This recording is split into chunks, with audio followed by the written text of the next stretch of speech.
Yeah, DB. Oh, just cleaning out the deadwood. Okay. Look, Mr. Cannell, I just can't afford to be without work right now, not even for a day. I've got a mother and 2 kid sisters. More good luck telegrams. Well, you know how it is. I've just got to keep on working, see? Sorry, sister. I was sent down here to clean house. I told you I can't use your column anymore. It's lavender and no lace. Send those other people in. I'll tell you what I'll do. I get $30 a week. I'll take 25, 20 if necessary. I'll do anything you say. It isn't the money. We're after circulation. What we need is fireworks. People who can hit with sledgehammers. Start arguments. Oh, I can do that. I know this town inside out. Oh, give me a chance, All please. right, come in. Cashier's got your check. Who are these people? Gibbs, Furley, Cunningham, Giles. Hey, you sister. Don't forget to get out your last column before you pick up your check.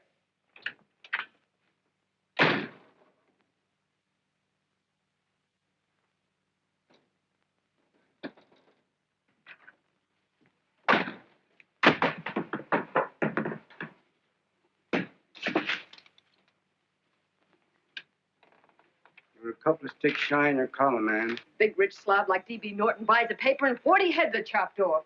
Did you get it, too? Yeah. You too? Oh, Joe. Oh, I'm sorry, darling. Why don't we tear the building down? Before you do, Ann, perhaps you'd better finish this column. Yeah, lavender and old lace. Wait, Joe. Wait. Wants fireworks, huh? Okay.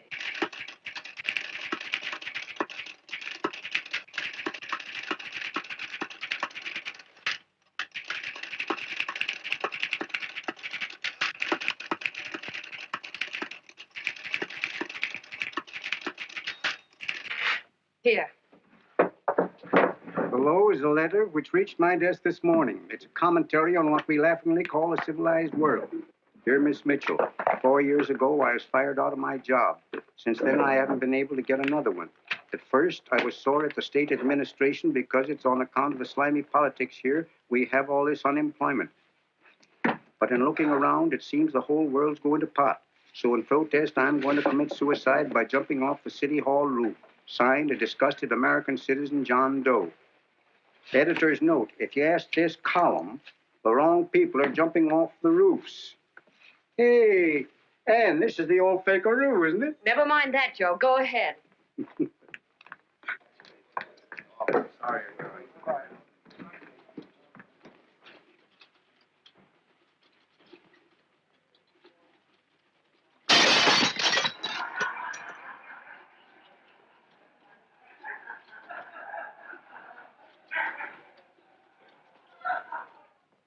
And it's because of the slimy politics that we have all this unemployment here. There it is. That's D.B. Norton's opening attack on the governor. Why, Jim, it's just a letter sent into a column. No, I can smell it. That's Norton. Good morning, gentlemen. Good morning, Governor. Morning, Governor. You're rather early. Governor, did you happen to see this in a new bulletin? Yes. I had it served with my breakfast this morning. Jim thinks it's D.B. Norton at work. Of course it is. Oh, come, Jim. That little item, D.B. Norton does things in a much bigger way. This is his opening attack on you, Governor. Take my word for it. What did he buy a paper for? Why did he engage a high-pressure editor like Cannell for? He's in the oil business.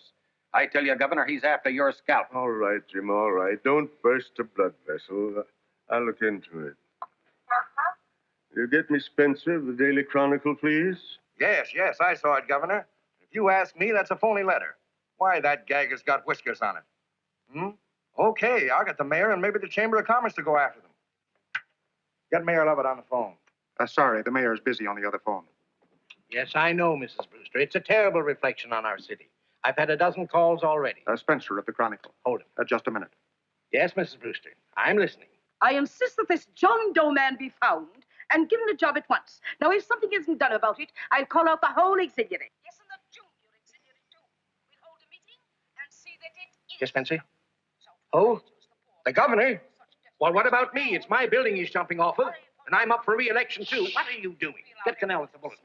Why, he's liable to go right past my window. Get me Cannell. What was that? What? Out the window. Something just flew by. I didn't see anything. Well, don't stand there, you idiot. Go and look. Open the window. Oh, why did he have to pick on my building? Is there a crowd in the street? No, sir. Then maybe he's caught on a ledge. Look again. I think it must have been a seagull. A seagull? What's a seagull doing around the city hall? That's a bad omen, isn't it? Oh, no, sir. The seagull is a lovely bird. It's all right, Mrs. Brewster. It was just a seagull. Can I help? Nothing's happened yet. No, I'm watching. Don't worry, Mrs. Brewster. Just leave it all to me. Spencer, I'll call you back. Hello, Fennell? What are you doing? This is the mayor. Yes, Mayor Lovett. How many times are you going to call me? I've got everybody and his brother and sister out looking for him. Did you see the box I'm running? An appeal to John Doe. Think it over, John. Life can be beautiful, says Mayor. If you need a job, apply to the editor of this paper, and so forth and so forth. Okay, Mayor, I'll let you know as soon as I have something. What? Well, pull down the blinds. Went up to Miss Mitchell's house, boss. Boy, she's in a bad way. Where is she? Hey, do you know something? She supports a mother and 2 kids. What do you know about that? Did you find her? No. Her mother's awful worried about her. When she left the house, she said she was going on a roaring drunk. The girl, I mean. Go out and find her. Sure. Hey, but the biggest thing I didn't tell you, her old man's Doc Mitchell. You know the doctor saved my mother's life and wouldn't take any money for it? You remember that. Okay, boss, I'll go and look for her. Holy smokes, Commissioner, you've had 24 hours. Okay, Hawkshaw, grab a pencil. Here it is again. About 5'5", brown eyes, light chestnut hair, and as fine a pair of legs as ever walked into this office. Do you want to see me? No. I've had the whole Army and Navy out searching for you because that's a game we play here every day. I remember distinctly being fired. That's right. But you have a piece of property that still belongs to this newspaper, and I'd like to have it. What's that? The letter. What letter? The letter from John Doe. Oh, The whole town's in an uproar. We've got to find him, and the letter's the only clue. there is no letter. We'll get a handwriting expert to... What? There is no letter. Say that again. There's no letter. I made it up. You made it up. Mm-hmm. You said you wanted fireworks. Don't you know there are 9 jobs waiting for this guy? 22 families want to board him free. 5 women want to marry him, and the mayor's practically ready to adopt him, and you... Just call the morgue, boss. He said there's a girl there. Shut up. Ann! Say, why didn't you... Beanie. Only one thing to do, Hank. Drop the whole business quickly. How? Run a story. Say John Doe was in here and is sorry he wrote the letter and... That's right. They've got it, sure. He came in here, and I made him change his mind. Bulletin editor saves John Doe's life. Well, it's perfect. I'll have Ned write it up. Oh, Ned, I got a story I want you to... Wait a minute. Listen, you great, big, wonderful genius of a newspaper man. You came down here to shoot some life into this dying paper, didn't you? Well, the whole town's curious about John Doe, and boom, just like that, you're going to bury him. There's enough circulation in that man to start a shortage in the ink market. And what man? John Doe. What John Doe? John Doe, the one I made up. Look, genius. Now, look. Suppose there was a John Doe and he walked into this office. What would you do? Find him a job and forget about the whole business, I suppose, huh? Not me. I'd make a deal with him. A deal? Sure, when you get hold of a stunt that sells papers, you don't drop it like a hot potato. Well, this is good for at least a couple of months. You know what I'd do? Between now and, let's say, Christmas when he's going to jump, I'd run a daily on. Starting with his boyhood, his schooling, his first job. A wide-eyed youngster facing a chaotic world. The problem of the average man, of all the John Does in the world. Now, then comes the drama. He meets discouragement. He finds the world his feet of clay. His ideals crumble. So what does he do? He decides to commit suicide and protest against the state of civilization. He thinks of the river, but no. No, he has a better idea. The city hall. Why? Because he wants to attract attention. He wants to get a few things off his chest, and that's the only way he can get himself heard. So? So he writes me a letter, and I dig him up. He pours out his soul to me. And from now on, we quote, I protest by John Doe. He protests against all the evils in the world. The greed, the lust, the hate, the fear. All of man's inhumanity to man. Arguments will start. Should he commit suicide or should he not? People will write in pleading with him, but no. No, sir, John Doe will remain adamant. On Christmas Eve, hot or cold, he goes. See? Very pretty. Very pretty indeed, Miss Mitchell. But would you mind telling me who goes on Christmas Eve? John Doe. What John Doe? The one we hire for the job, you lunkhead. Wait a minute. Let me get this through this lame brain of mine. Are you suggesting we go out and hire someone to say he's going to commit suicide on Christmas Eve? Is that it? Well, you're catching on. Who, for instance? Anybody. Beanie'll do. Why, sure. Who, me? Jump off a... Oh, no, any time at Christmas. I'm superstitious.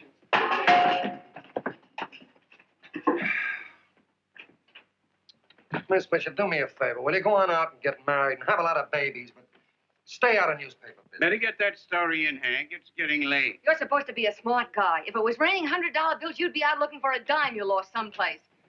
Holy smokes, wasting my time listening to this mad woman. Look, Chief, look at the Chronicle is running on John Doe. They say it's a fake. Why, the no good the John Doe story, amateur journalism. It's probably phony. It's a wonder anyone is taking it serious. What do you think of those guys? That's fine. That's fine. Now fall right into their laps. Go ahead. Say John Doe walked in and called the whole thing off. You know what that's going to sound like on top of this. That's all, Ned. Thank you. All right. Amateur journalism, huh? Why, that bunch of sophomores. I can teach them more about... Hey, boss, get a load of this. What? Look. What do they want? They all say they wrote the John Doe letter. Oh, they all wrote the letter. Tell them all to wait. Look, Mr. Cannell, one of those men is your John Doe. They're desperate and will do anything for a cup of coffee. Pick one out and you can make the Chronicle eat their words. I'm beginning to like this. If you ask me, Hank, you're playing around with dynamite. No. The gal's right. We can't let the Chronicle get the laugh on us. We've got to produce a John Doe now. Amateur journalism, huh? I'll show those guys. Sure, and there's no reason for them to find out the truth either, because naturally, I won't say anything. Okay, sister, you get your job back. Plus a bonus. What bonus? Or the bonus of $1,000 the Chronicle was going to pay me for this little document. You'll find it says, I, Ann Mitchell, hereby certify that the John Doe letter was created by me. I can read. Sorry. You think this is worth $1,000, do you? Oh, the Chronicle will consider it dirt cheap. Packs everything, including a gun. Okay, sister, you got yourself a deal. Now let's take a look at the candidates. The one we pick has got to be the typical average man. Typical American who can keep his mouth shut. Show me an American who can keep his mouth shut and I'll eat him. Okay, Beanie, bring him in one at a time.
Did you write that letter to Miss Mitchell? No, I didn't. What are you doing up here, then? Well, the paper says there were some jobs around loose. Thought there might be one left over. Had any schooling? Yeah, a little. What do you do when you work? I used to pitch. Baseball? Yeah. So the wing went bad. Where'd you play? Bush leagues, mostly. How about family? Got any family? No. Oh, just traveling through, huh? Yeah. Me and a friend of mine. He's outside. Looks all right. It's perfect. A baseball player. What could be more American? Wish he had a family, though. Be less complicated without a family. Look at that face. It's wonderful. They'll believe him. Come on. What's your name? Willoughby. John Willoughby. Long John Willoughby, they called me in baseball. Would you like to make some money? Yeah. Maybe. Would you be willing to say you wrote that letter and stick by it?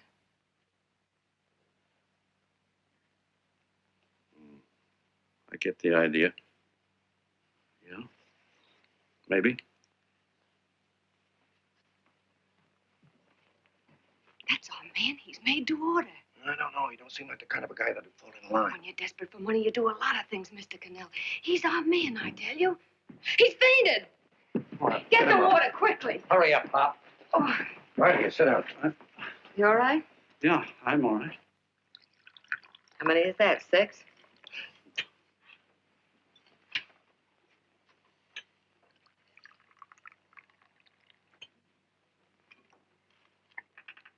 Pretty hungry, weren't you?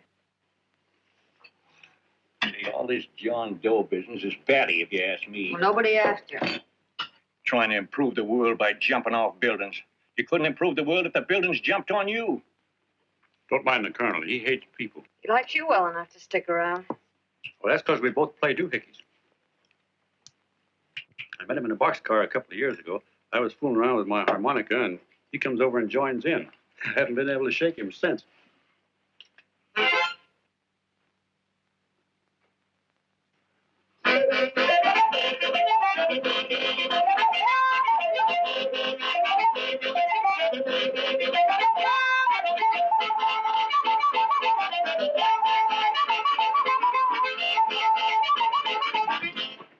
All right, boys, here he is. No, no, no. You can't take pictures of him like that, eating a sandwich and with a beard.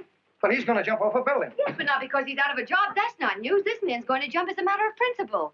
Well, maybe you're right. We'll clean him up and put him in a hotel room under bodyguards. We'll make a mystery out of him.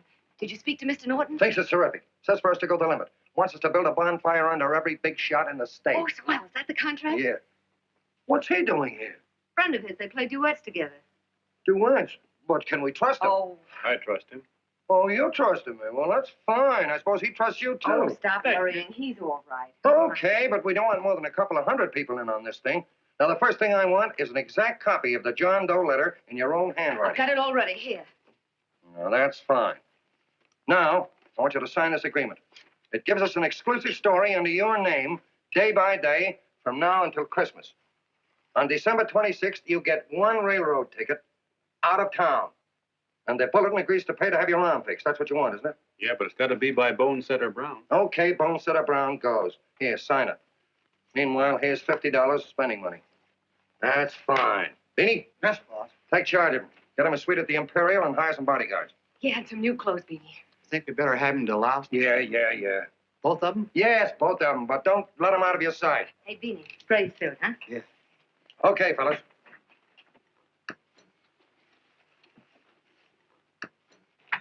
Take it easy, John Doe. And you start pounding that typewriter. Oh, boy, this is terrific. No responsibilities on our part, just statements from John Doe. We can blast our heads off. Before you pop too many buttons, don't forget to make out that check for $1,000.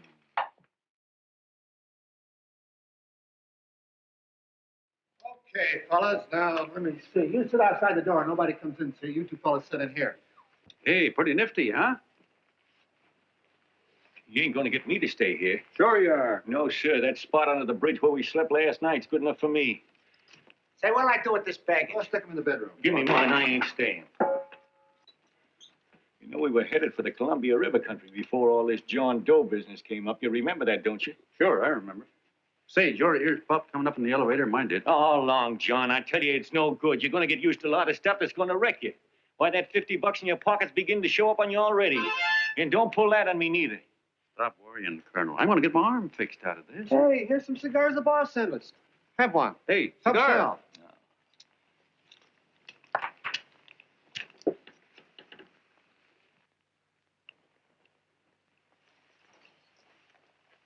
Say, I'll bet you even the major leaguers don't rate an outfit like this. Here, make yourself comfortable. Paper? I don't read no papers, and I don't listen to radios either. I know the world's been shaped by a drunken barber, and I don't have to read it. I've seen guys like you go under before. Guys that never had a worry. Then they got a hold of some dough and went goofy. The first thing that happens Hey, to did a you get guy... a load of the bedroom? No.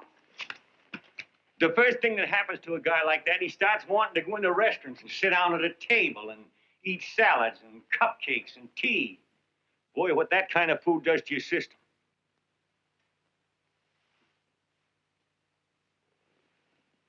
The next thing the dope wants is a room. Yes, sir, a room with steam heat and curtains and rugs. And before you know it, he's all softened up and he can't sleep unless he has a bed. Hey, stop worrying, Colonel. $50 ain't gonna ruin me. I've seen plenty of fellas start out with $50 and wind up with a bank account. Hey, what's the matter with the bank account anyway? And let me tell you, Long John, when you become a guy with a bank account, they got you. Yes, sir, they got you. Who's got him? The helots. Who? Hey, there's the City Hall tower I was supposed to jump off of. It's even higher than this. Who's got him? The helots. Woo! Hey, wait a minute. You're not supposed to jump till Christmas Eve. Do you want to get me in a jam? If it's going to get you in the jam, I'll do you a favor. I won't jump. And when they got you, you got no more chance than a road rabbit. Hey, who'd you say was going to get him? Say, is this one of those places where you ring if you want something? Yeah, just use the phone. Boy, I've always wanted to do this. Hey, Doc, look. Look, Doc. Give me that again, will you? Who's going to get him? The helots. Who are they? Listen, sucker, you ever been broke? Sure, mostly often. All right. You're walking along. Not a nickel in your jeans. You're free as the wind. Nobody bothers you.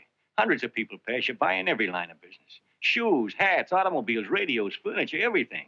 They're all nice, lovable people. And they let you alone. Is that right? Then you get a hold of some dough, and what happens? All those nice, sweet, lovable people become helots. A lot of heels. They begin creeping up on you, trying to sell you something. They get long claws, and they get a stranglehold on you. And you squirm, and you duck, and you holler, and you try to push them away, but you haven't got a chance. They got you. First thing you know, you own things. A car, for instance. Now your whole life is messed up with a lot more stuff. You get license fees, and number plates, and gas, and oil, and taxes, and insurance, and identification cards, and letters, and bills, and flat tires, and dents, and traffic tickets, and motorcycle cops, and courtrooms, and lawyers, and fines, and a million and one other things. And what happens? You're not the free and happy guy you used to be. You got to have money to pay for all those things. So you go after what the other fellas got. And there you are. You're a helot yourself.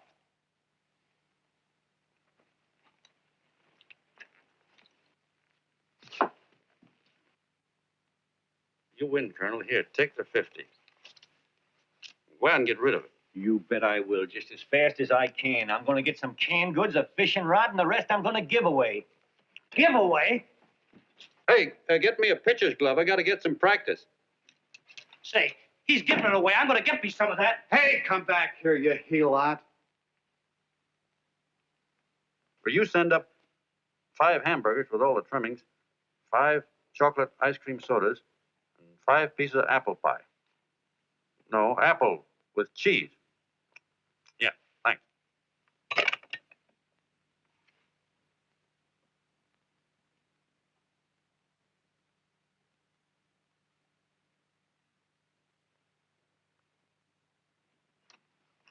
Hello there. Well, well. If it isn't the man about town. All set, Miss Ann. Oh, yes. Let's go. Let's see, we want some action in these pictures. Action? Mm-hmm. That's good. No. This man's going to jump off a roof. Here, wait a minute. Let me comb your hair. Sit down. Yeah, that's better.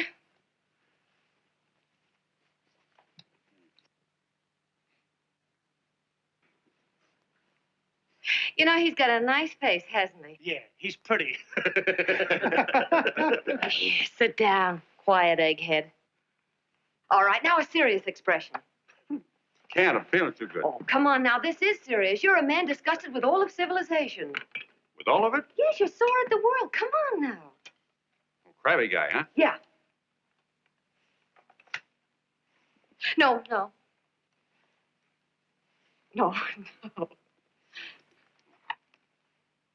No, look. You don't have to smell the world. Well, all those guys in the Never picture mind stand- those guys. All right, stand up. Now, let's see what you look like when you protest. Against what? Against anything, just protest. You got me. Oh, look, I'm the umpire, and you just cut the heart of the plate with your fast one, and I called it a ball. What would you do? Did, huh? Yeah. Why can't you call him right, you boneheaded... Grab it, Eddie, grab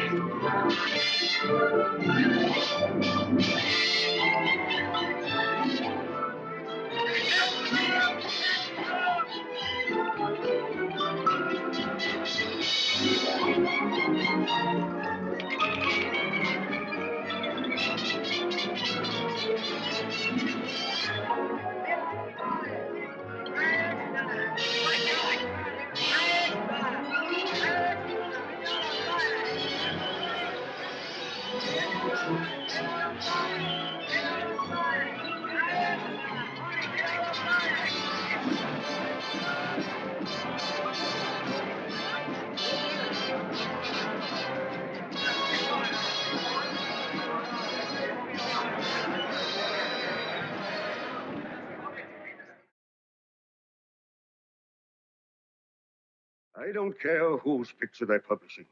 I still say that this John Doe person is a myth, and you can quote me on that. And I'm going to insist on his being produced for questioning. You know as well as I do that this whole thing is being engineered by a vicious man with a vicious purpose, Mr. D.B. Norton.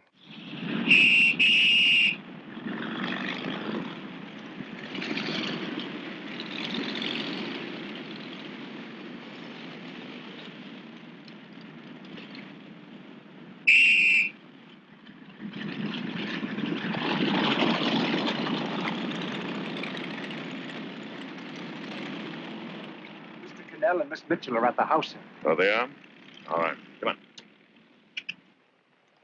Personally, I think it's just plain stupidity to drop it. Now, you should see us fan mail, thousands. Why, it's going over like a house afire. What are you afraid of, Canal? It's doubled our circulation. Yeah, but it's got everybody sore. Ads are being pulled. The governor's starting a libel suit. What's more, they all know John Doe's a phony, and they insist on seeing Well, what him. about it? Let them see him. We'll go on one better. They can also hear him. You own a radio station, Mr. Norton. Why not put him on the air? Watch out for this damn DB. She'll drive you batty. Oh, Look, what? we can't let him get to this Bush League pitcher and start pumping him. Good night. Now, tell him what that screwball might do. I walk in yesterday. Here he is, standing on a table with a fishing pole, fly casting. Take my advice and get him out of town before this thing explodes in our faces. If you do, Mr. Norton, you're just as much of a dumb cluck as he is. Excuse me. No, you've got yourself a meal ticket and you hate to Sure, let it's go. a meal ticket for me. I admit it, but it's also a windfall for somebody like Mr. Norton who's trying to crash national politics. That's what you bought the newspaper for, isn't it? You want to reach a lot of people, don't you? Well, put John Doe in the air and you can reach 130 million of them. He can say anything he wants and they'll listen to him. All right, we'll forget the governor and the mayor and all the small fry like that. This can arouse national interest. If he made a hit around here, he can do it every place else in the country. And you'll be pulling the strings, Mr. Norton. Go down to the office and arrange for some radio time. What, DB, you're not going want to it fall. as soon as possible. Okay. I just came in to get warm myself. Come on, let's go. Don't you go. I want to talk to you.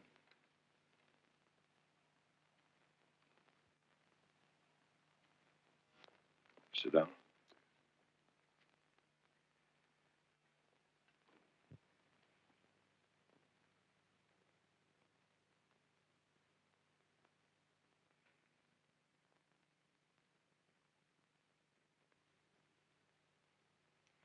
Hey, this John Doe idea was yours, huh?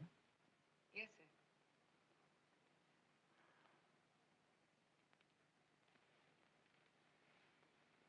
How much money do you get? $30. $30. Well, what are you after? I mean, what do you want? A journalistic career? Money. Money? Well, I'm glad to hear somebody admit it. Do you suppose you could write a radio speech that would put that fellow over? Oh, I'm sure I can. Do it, and I'll give you $100 a week. $100? That's only the beginning. You play your cards right, and you'll never have to worry about money again. Oh, I knew it. Hello. Hello. Whenever there's a pretty woman around. This is my nephew, Ted Sheldon, Miss Mitchell. How do you do? How do you do? All right, Casanova, I'll give you a break. See that Miss Mitchell gets a car to take her home. Always reading my mind, aren't you? Thank you very much for everything. And Miss Mitchell, I think from now on you'd better work directly with me. Yes, sir.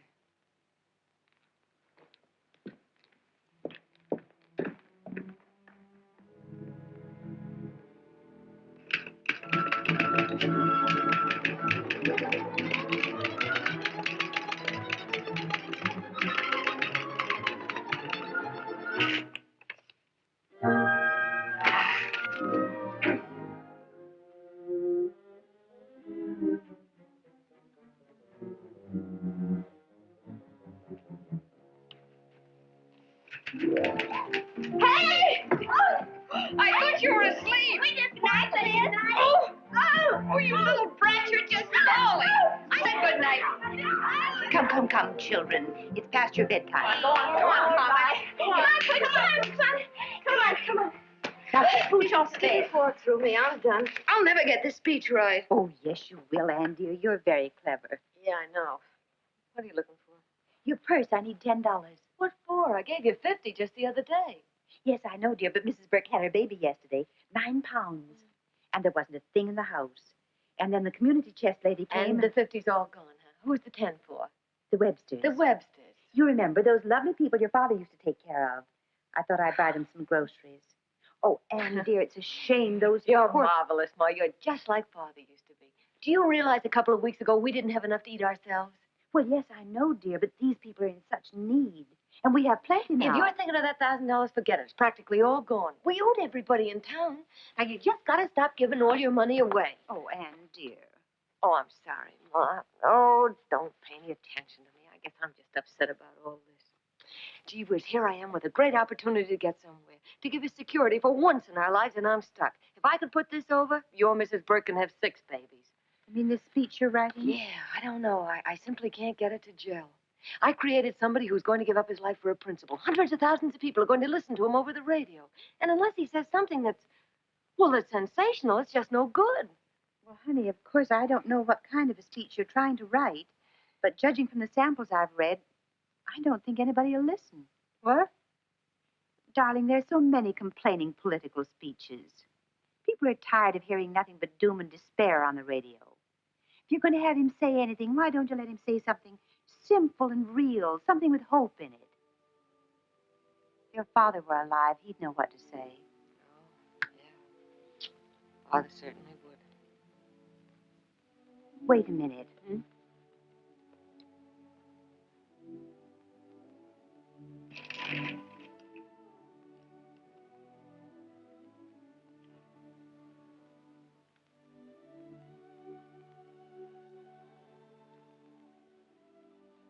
That's your father's diary, Anne. Father's... I never knew he had a diary. There's enough in it for 100 speeches. Things people ought to hear nowadays. You'll be careful of it, won't you, dear? It's always helped to keep your father alive for me. You bet I will, Ma. Wait a minute. John Doe don't want to sign no autographs. Well, what does he do all day? What does he do all day? He's writing out his memories. Sorry, lady, you can't see Mr. Doe. He wants to be alone. No. No, he just sits around all day and commutes with himself.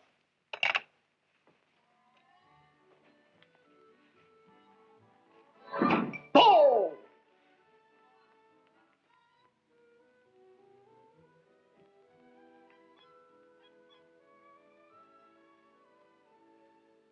I don't know how you're going to stand it around here till after Christmas. I'll bet you ain't heard a train whistle in 2 weeks.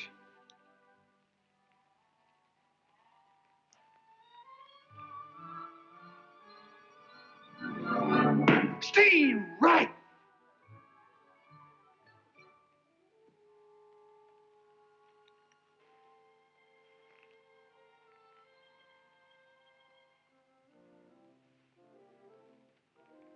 I know why you're hanging around.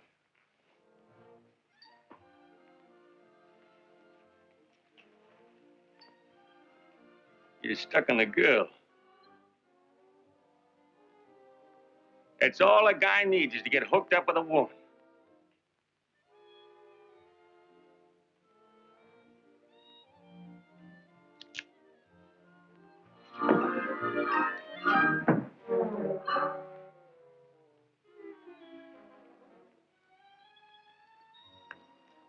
What was that, a single? First baseman dropped the ball. Butterfingers. Tough luck, pal.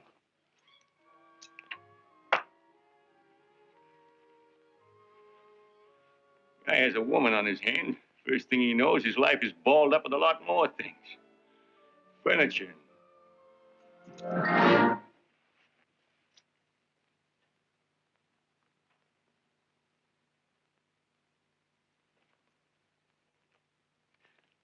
Did you get him? You're out. Swell. What's this, the end of the 8th? 9.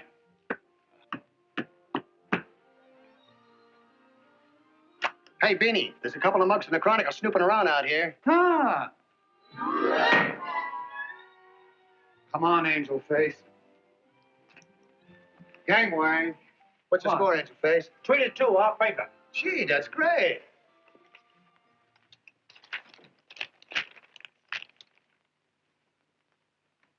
Hey, you got swell form there. Must have been a pretty good pitcher. Pretty good. Yeah, I was just about ready for the major leagues when I chipped a bone in my elbow. I got it pitching a 19-inning game. 19? Yeah. There was a major league scout there watching me, too. And he came down after a game with a contract. You know what? I couldn't lift my arm to sign it. I'll be okay, though, as soon as I get it fixed up. It's too bad. What do you mean, too bad? Huh? Oh, that you'll never be able to play again. What are you talking about? I just told you I was going to get... Well, you know how they are in baseball if a guy's mixed up in a racket. Racket? What do you mean? Well, I was just thinking about this John Doe business. Why, as soon as it comes out it's all a fake, you'll be washed up in baseball, won't you? Yeah. Doggone. I never thought about that.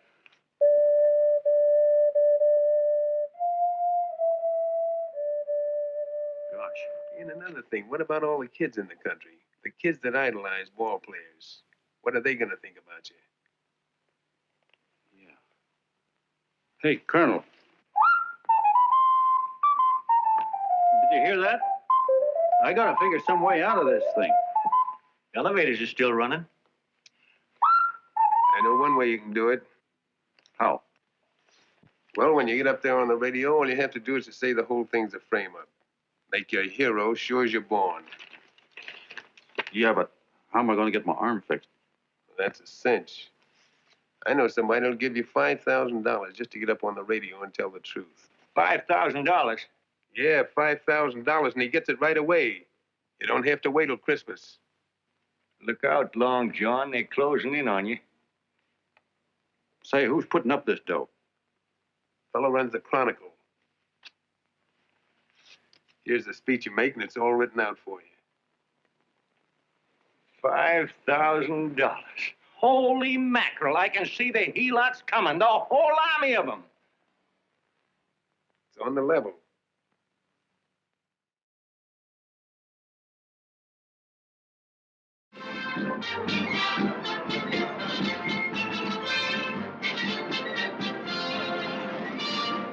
No, I'm sorry. Tickets for the broadcast are all gone. Phone the bulletin. Sorry, no more tickets left.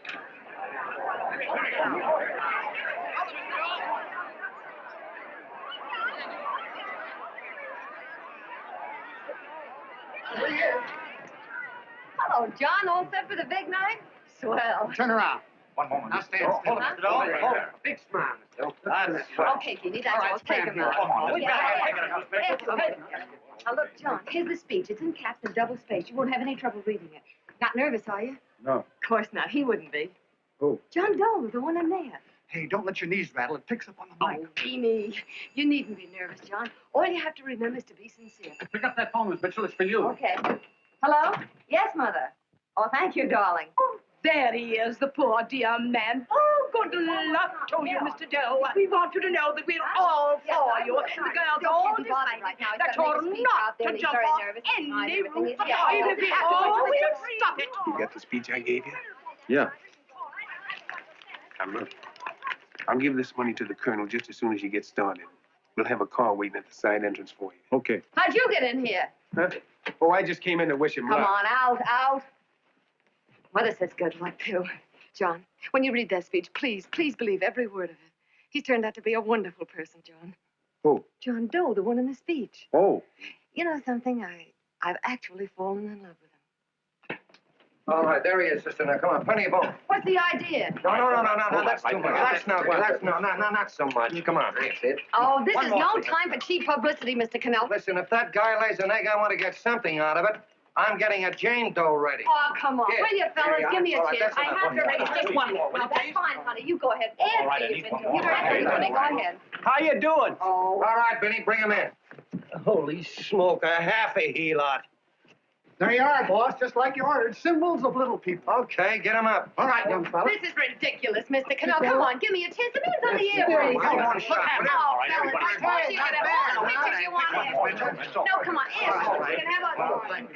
Come on, that's right. After what you can get all the pictures you want. Thank you very much. Come on, will you? That's right. Come on, Snooks, you better bail out. Okay, goodbye, Mr. Doe. Beanie. All right. Better get ready. 1 minute to go. Wow, 1 minute to go. Our score is nothing to nothing. Now, please, John, you won't let me down, will you? Will you? Of course you won't. If you'll just think of yourself as the real John Doe. Listen, everything in that speech are things a certain man believed in. He was my father, John. When he talked, people listened. And they listened to you, too. Funny. You know what my mother said the other night? She said to look into your eyes, that I'd see Father there. Hey, what do you say? Okay, we're coming. Come on. Now, listen, John, you're a pitcher. Now get in there and pitch. Good luck. Give him room. Let him through. Come on.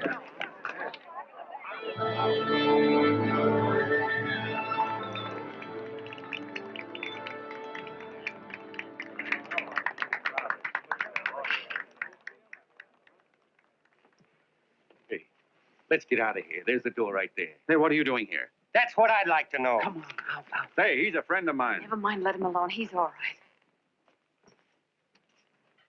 I'll be right over there pulling for you. No, John, over here.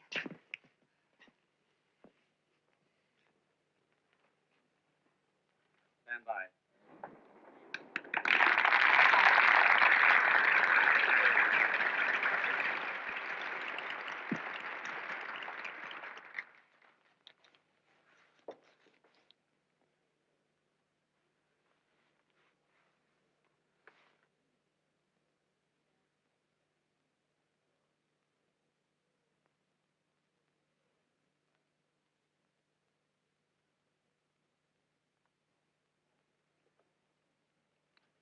Phone the Chronicle. Tell them to start getting those extras out.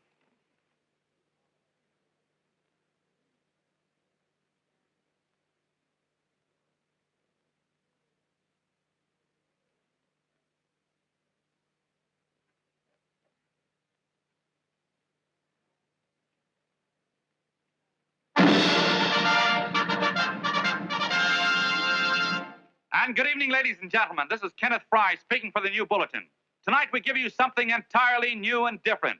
Standing beside me is the young man who has declared publicly that on Christmas Eve he intends to commit suicide, giving as his reason, quote, "I protest against the state of civilization," end quote.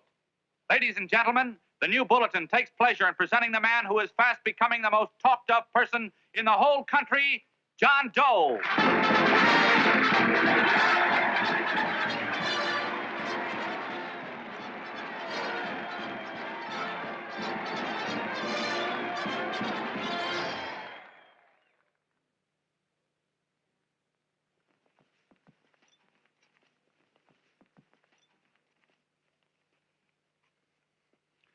Ladies and gentlemen, I am the man you all know as John Doe. I took that name because it seems to describe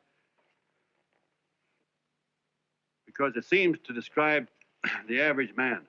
And that's me. And that's me. Well, it was me before I said I was going to jump off the city hall roof at midnight on Christmas Eve. Now I guess I'm not average anymore. Now I'm getting all sorts of attention. From big shots, too. We've been double-crossed. The mayor and the governor, for instance. They don't like those articles I've been writing. You're an imposter, young fella. That's a pack of lies you're telling. Who wrote that speech for you? Benny, get that guy. Hey, kid.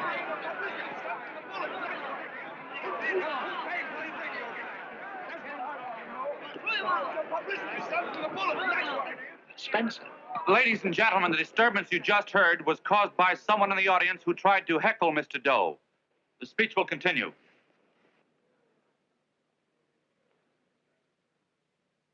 Well, people like the governor and that fella there can stop worrying.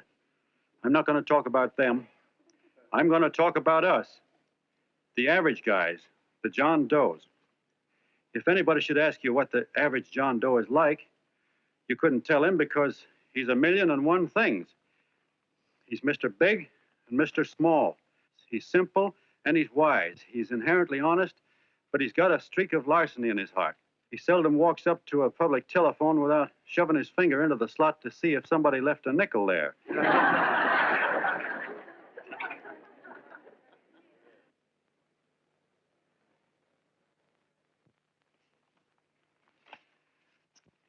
He's the man the ads are written for. He's the feller everybody sells things to. He's Joe Doe, the world's greatest stooge and the world's greatest strength.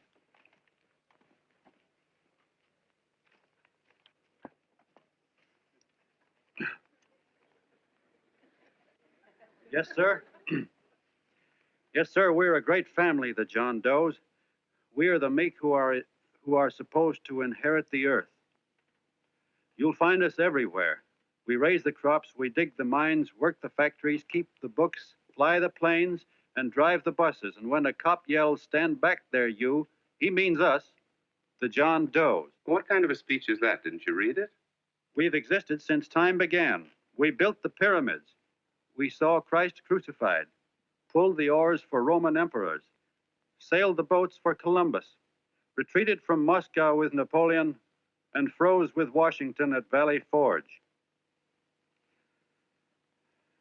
Yes, sir. We've been in there dodging left hooks since before history began to walk. In our struggle for freedom, we've hit the canvas many a time, but we always bounce back because we're the people, and we're tough.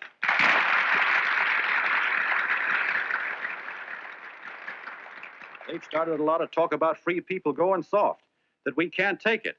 That's a lot of hooey. A free people can beat the world at anything, from war to tiddlywinks, if we all pull in the same direction.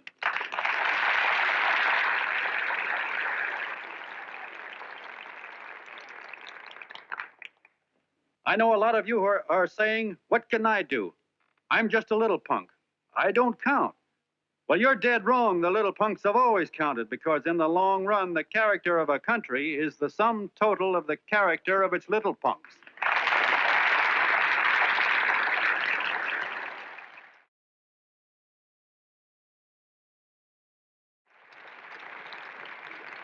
But we've all got to get in there and pitch. We can't win the old ball game unless we have teamwork.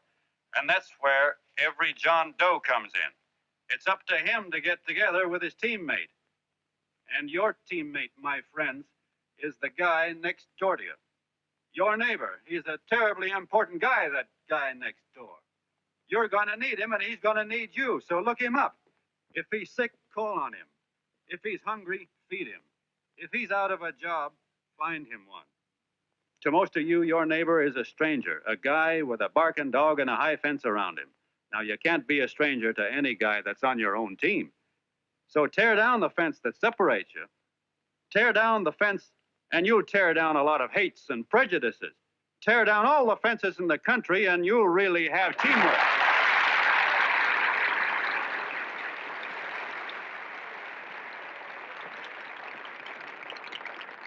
I know a lot of you are saying to yourselves, "He's asking for a miracle to happen. He's expecting people to change all of a sudden." Well, you're wrong. It's no miracle. It's no miracle because I see it happen once every year, and so do you, at Christmas time. There's something swell about the spirit of Christmas, to see what it does to people, all kinds of people. Now, why can't that spirit, that same warm Christmas spirit, last the whole year round? Gosh, if it ever did, if each and every John Doe would make that spirit last 365 days out of the year, we'd develop such a strength, we'd create such a tidal wave of goodwill that no human force could stand against it. Yes, sir, my friends, the meek can only inherit the earth when the John Does start loving their neighbors. You better start right now. Don't wait till the game is called on account of darkness. Wake up, John Doe. You're the hope of the world.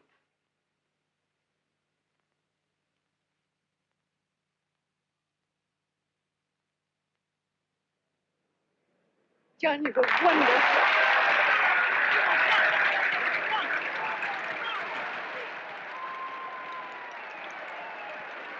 Let's get out of here. Now you're talking.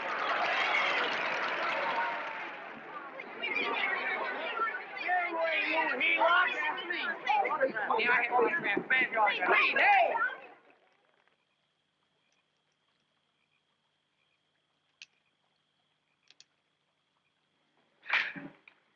I knew you'd wake up sooner or later. Boy, am I glad we got out of that mess. I had the 5,000 bucks sewed up. Could have been on my way to old Doc Brown.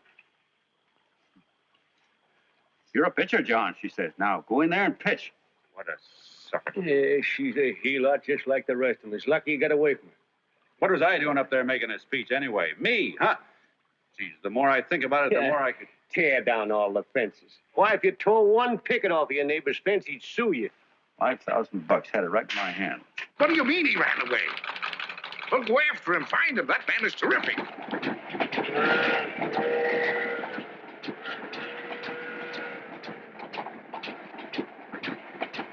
Columbia River, here we come.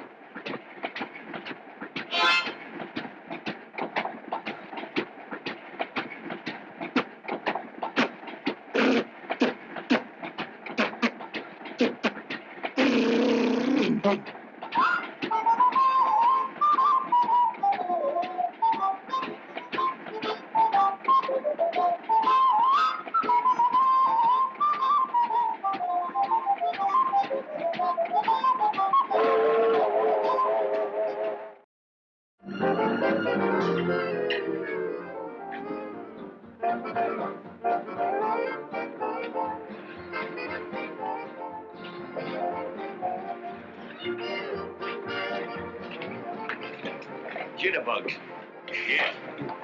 Say, how much money we got left? 4 bits. Better make it donuts, huh? Yeah.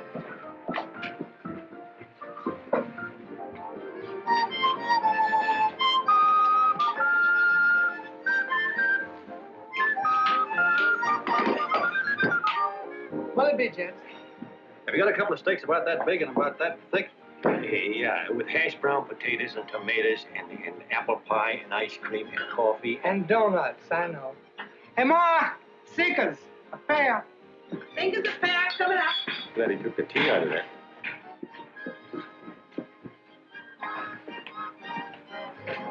Hey, look. Join the John Doe Club. John Doe Club.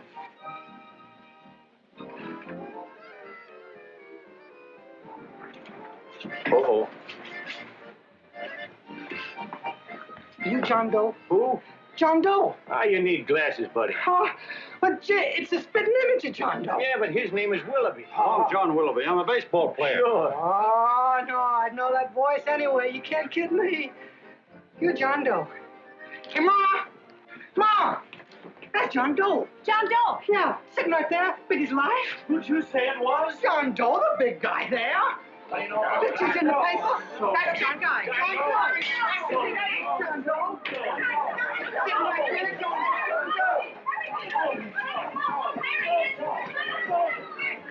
Hey, operator. Dan's Beanery. Look, call everybody in town. John Doe was just in my place. Yeah, he ordered donuts.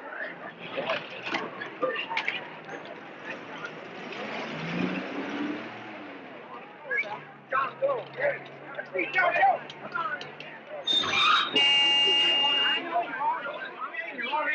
John Doe, we're all neighbors. And my office is packed like a sardine box. What does John Doe look like, Mr. Mayor? Oh, he's one of those great big outdoor type men. No, you can't see him. You didn't vote for me the last time. Shame on you. What are you doing there? Get off my front porch anyhow. Mr. Norton come yet? Oh, well, I wonder where he's at. What's keeping him? He should have been here 15 minutes ago. Oh, there he comes now. Now, everybody on your dignity. Don't do anything to disgrace us. A little town, but we got to show off. Better let me talk to him. All right, but present it to him as a great cause for the common man. Ah, here he comes. Now, give him room down there. Give him room, folks. Come on now. Come on. Here he comes. Here he comes. Here, Mr. Martin. How do you do, Mr. Martin? I'm Mayor Hawkins. Here, Mr. Martin. Let me go, you darn fool. I'm the mayor. Mr. Martin. Mr. Martin. Mr. Martin. I'm Mayor Hawkins, your office telephoned me to hold him. Well, that's fine. How is he? Oh, he's fine. He's right in my office there. You know, it's a big honor having John Doe here, and you too. Haven't had so much excitement since the old city hall burned down.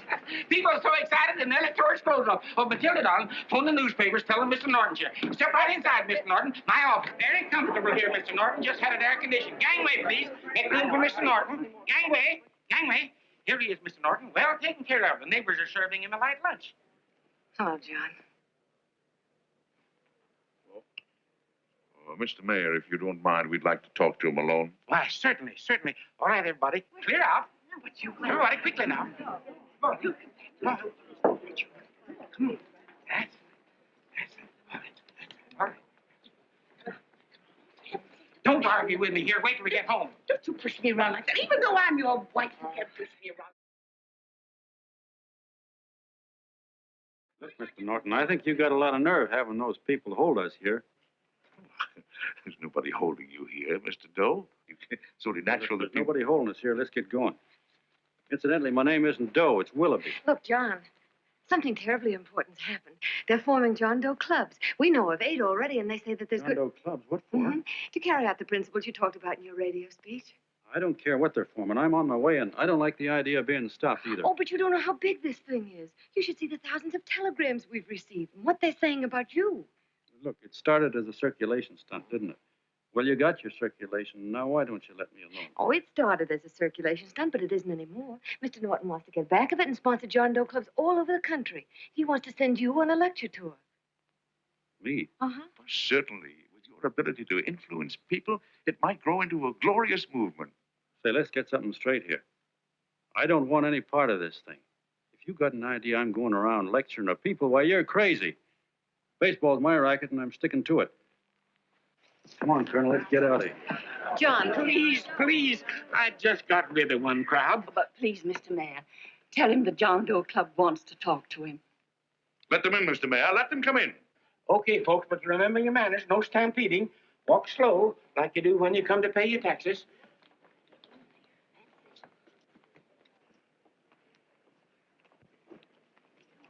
Okay. All right, give me a chance. Come right in. My name's Bert Hanson, Mr. Doe. I'm the head soda jerker at Schwabacker's drugstore.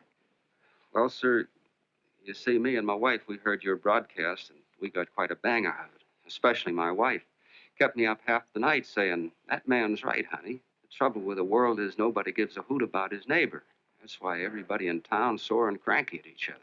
And I kept saying, well, that's fine, but how's a guy going to go around loving the kind of neighbors we got?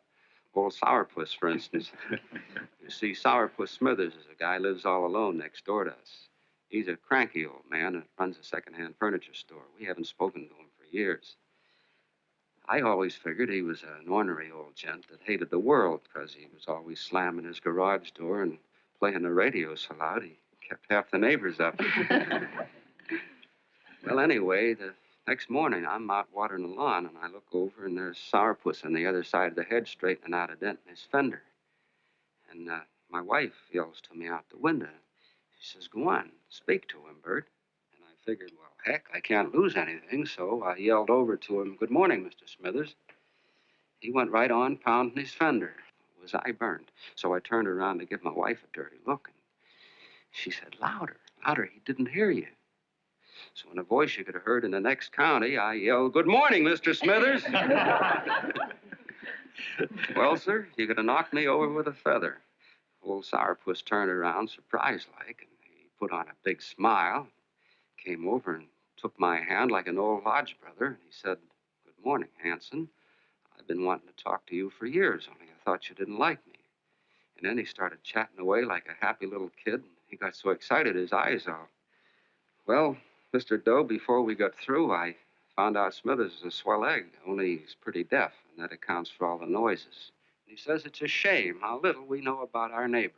And then he got an idea, and he said, how's about inviting everybody someplace where we can all get together and know each other a little better? Well, I'm feeling so good by this time, I'm ripe for anything, so Smithers goes around the neighborhood inviting everybody to a meeting at the schoolhouse, and I tell everybody that comes in the store, including Mr. Schwabacker, my boss. I'm talking too much.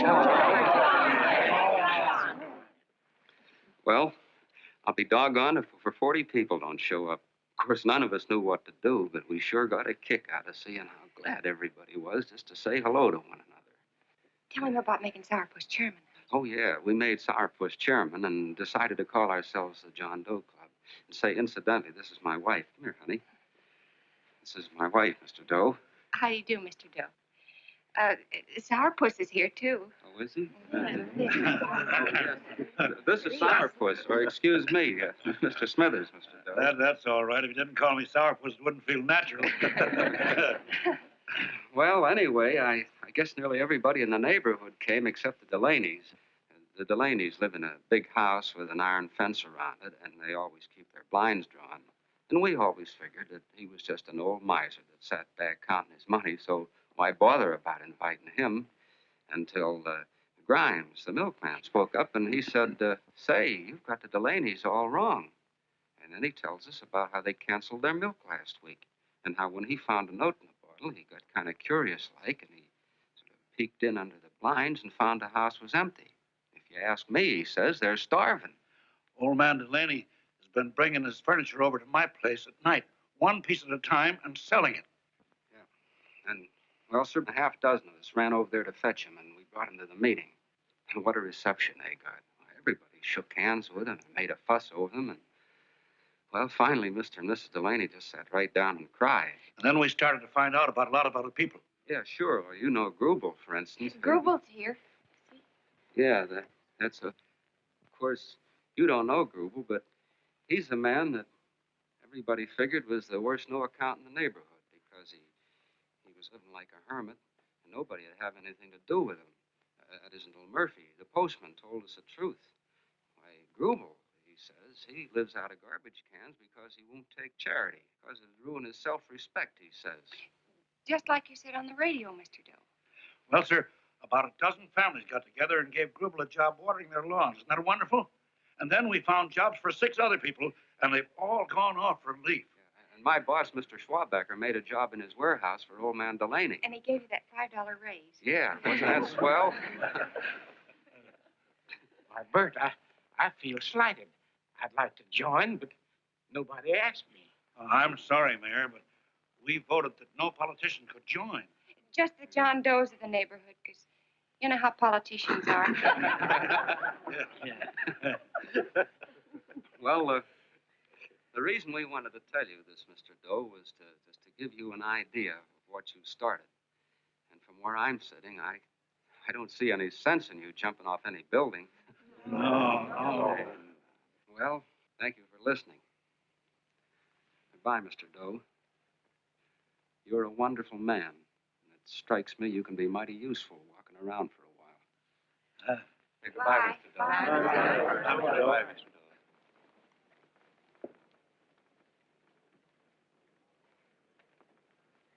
I'm Mrs. Delaney, Mr. Doe. And God bless you, my boy.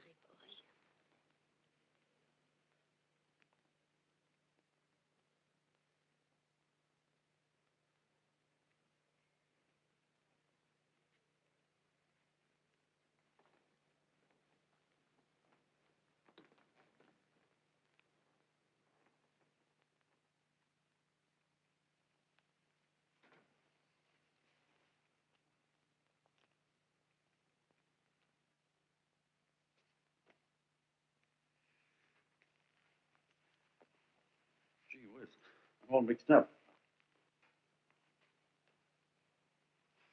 I don't get it. Look, all those swell people think I'm going to jump off a building or something.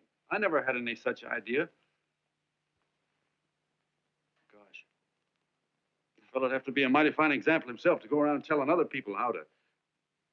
Say, look, what happened the other night was on account of Miss Mitchell here. She wrote the stuff. Don't you see what a wonderful thing this can be? But we need you, John. You're hooked. I can see that right now. They got you. Well, I'm through. For 3 years, I've been trying to get you up to the Columbia River country. First, it was your glass arm. Then it was the radio. And now it's the John Doe clubs. Well, I ain't waiting another minute. Gangway, you helots. Hey, Colonel, wait a minute. Hey, Colonel! want you personally to go along with John Doe and Miss Mitchell and handle the press and the radio. Me? Yes, I don't want to take any chances. And Johnson. Yes, Stevie. Your crew will do the mop-up job. They'll follow John Doe into every town, see that the clubs are properly organized and the charters issued. Right. There are only 8 flags up there now. I want to see that map covered before we get through.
This has been growing like wildfire.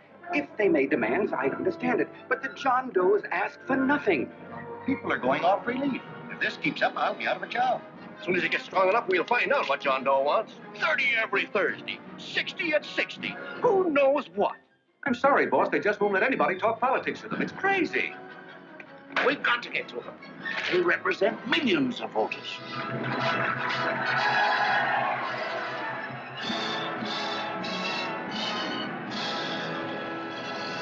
I tell you, ladies and gentlemen, this thing has been nothing short of a prairie fire. We've received so many applications for charters to the John Doe clubs, we haven't been able to take care of them. I'd hate to have that many pins stuck in me. This John Doe convention is a natural. It's going to put our city on the map.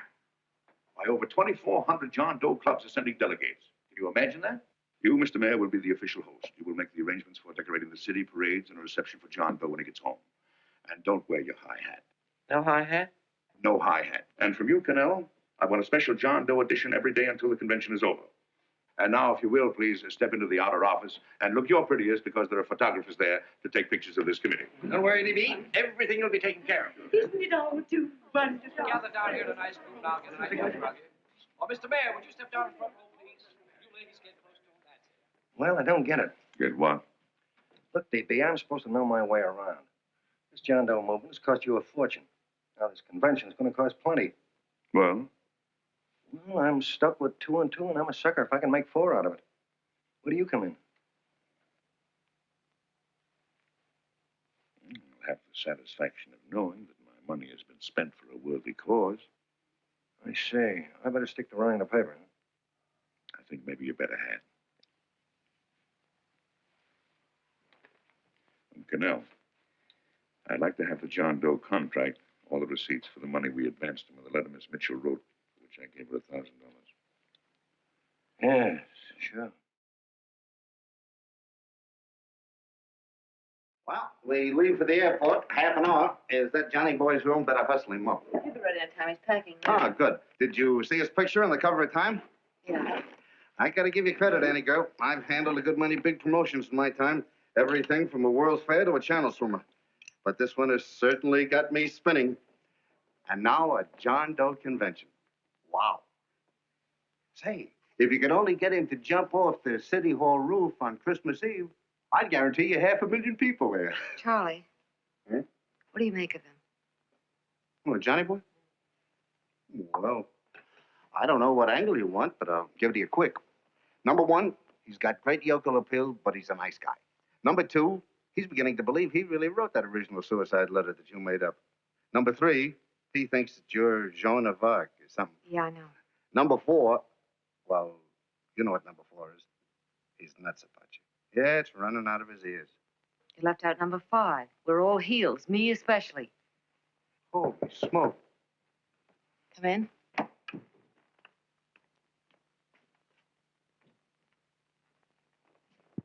all packed. Good. I'll go and get Beanie Boy. Okay, Charlie boy.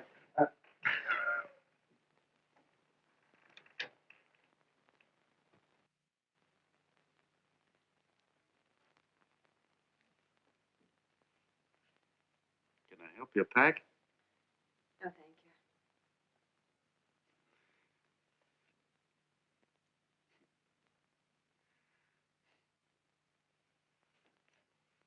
You care if I sit down out here? No.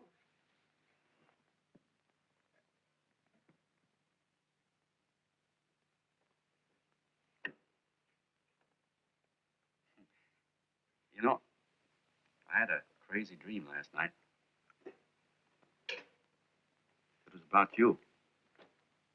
About me. Yeah, sure was crazy. I dreamt I was your father.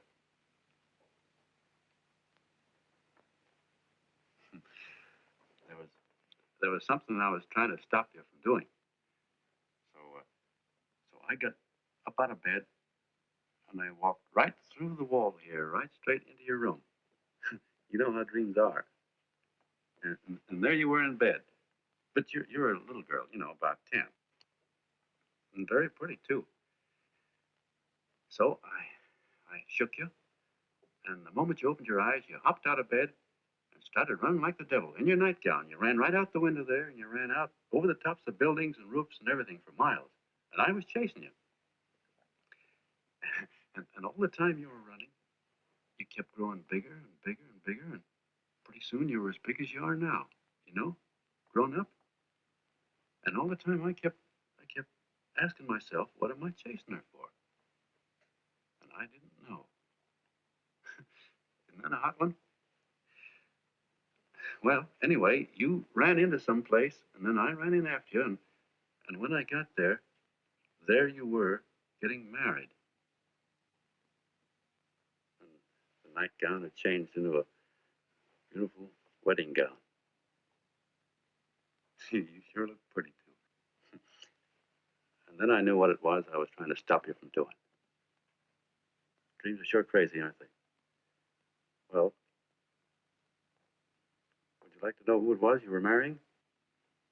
Oh, a tall, handsome Hugh Bangy, I suppose. No, not that bad. It was that fellow that sends you flowers every day.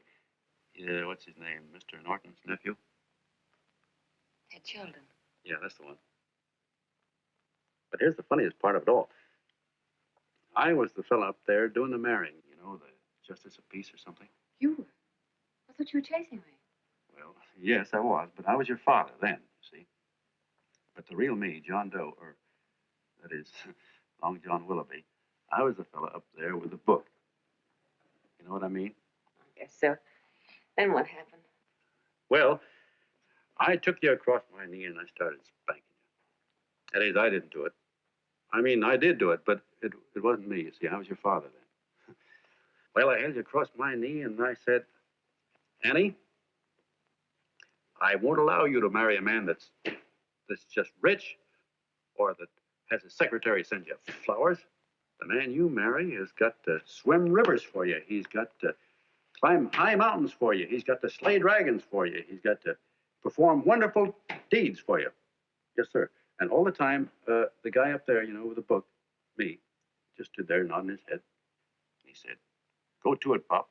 Whack her one from me because that's just the way I feel about it, too. So he said, come on down here and whack her yourself.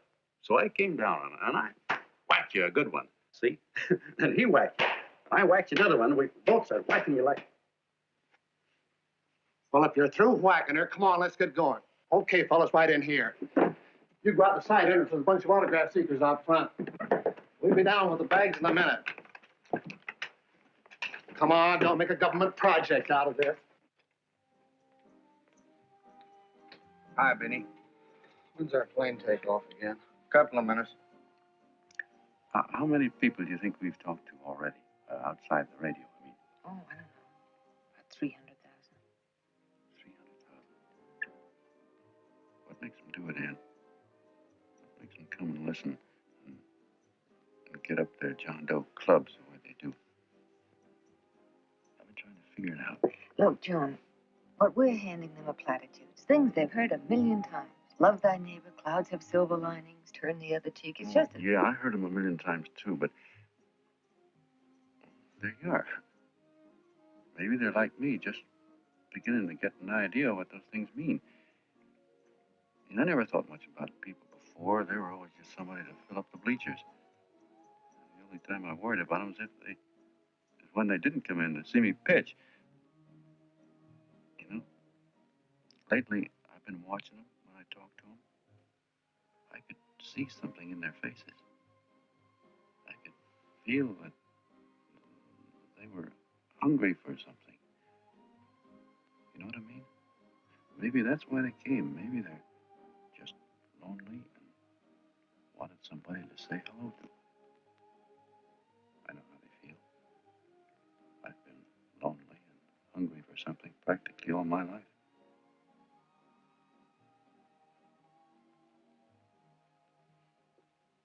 All aboard, folks. Yeah, that's true. Oh, somebody else sitting here? No, that's your seat. And this is your coat. Mine? A little token of appreciation. Oh, it's beautiful, D.B. Well, I don't quite know what to say. Well, don't say anything at all. Just sit down. Oh. Go ahead, open it, open it.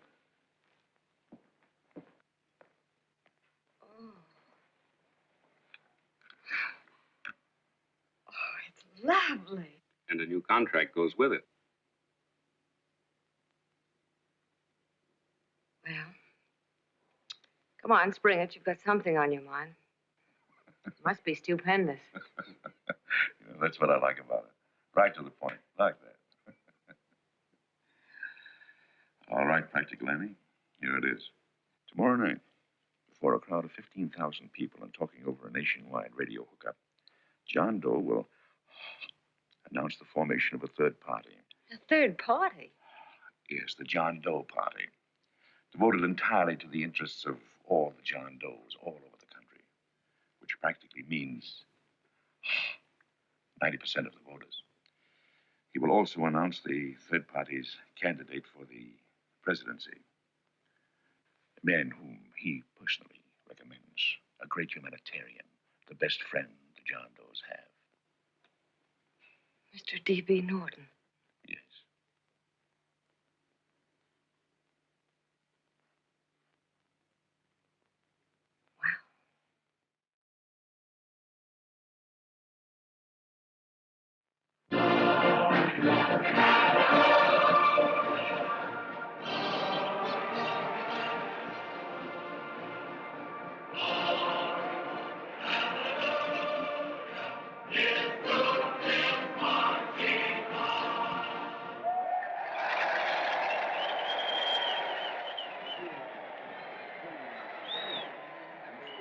And although the opening of the convention is hours off, the delegates are already pouring into the ballpark by the droves, with lunch baskets, banners, and petitions asking John Doe not to jump off any roof. No matter how you look at it, it's still a phenomenal movement.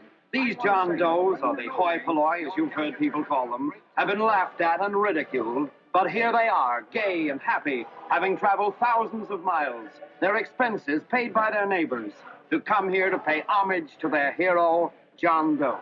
And in these days of wars and bombings, it's a hopeful sign that a simple idea like this can sweep the country. An idea based on friendliness, on giving and not taking, on helping your neighbor and asking nothing in return. And if a thing like this can happen, don't let any of your grumbling friends tell you that humanity is falling apart. This is John B. Hughes, signing off now and returning you to our main studio until 9 o'clock, when the convention will officially open.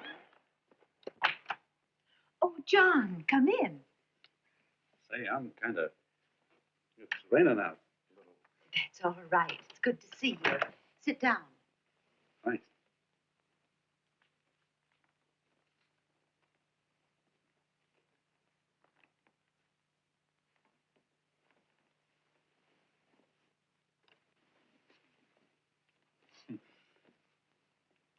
It's for Anne.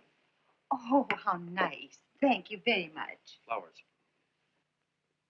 I'm terribly sorry she isn't here. She isn't? No, she just left. I'm surprised you didn't run into her. She went over to Mr. Norton's house. Oh. Did you want to see her about something important? Yeah. Well, no, it'll wait. Say, he's a nice man, isn't he? Mr. Norton, I mean. he's done an awful lot for them.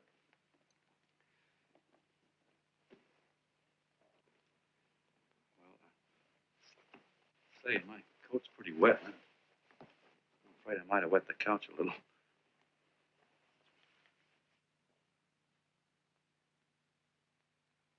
Well, I guess I'll see her at the convention later. Yes, of course. I'll see that she gets the flowers. Thanks. Good night, Mrs. Mitchell. Good night, John.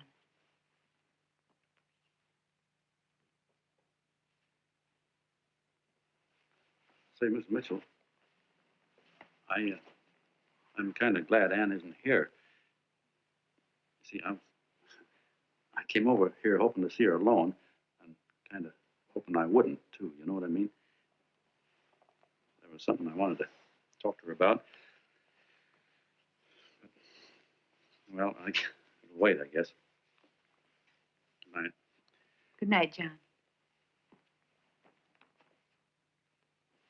Say, look, Mrs. Mitchell, have you ever been married? I'm sure you have. Gosh, that's pretty silly. I guess you must think I'm kind of batty.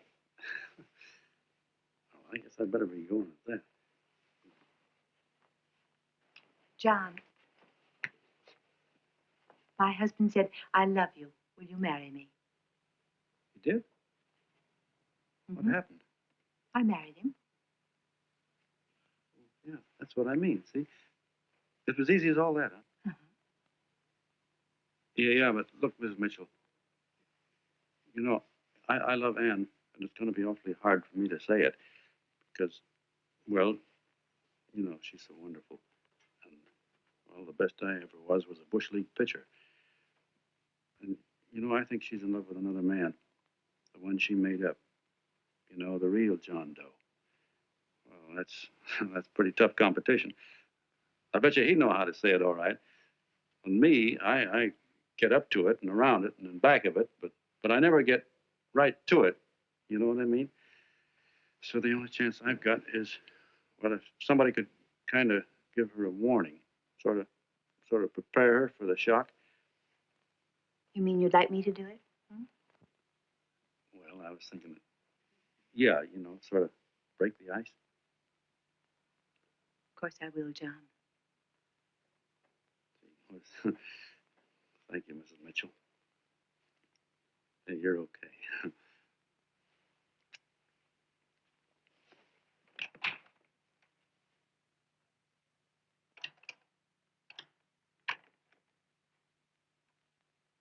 This John Doe meeting is going to be one of the biggest things that ever happened. Why, they're coming from all over. Trains, boxcars, wagons. Look out! Hello, bodyguards. Hey, had your dinner yet? Not yet. Oh, that's all right. Well, look, no, go ahead and have your dinner. Wait a minute, John.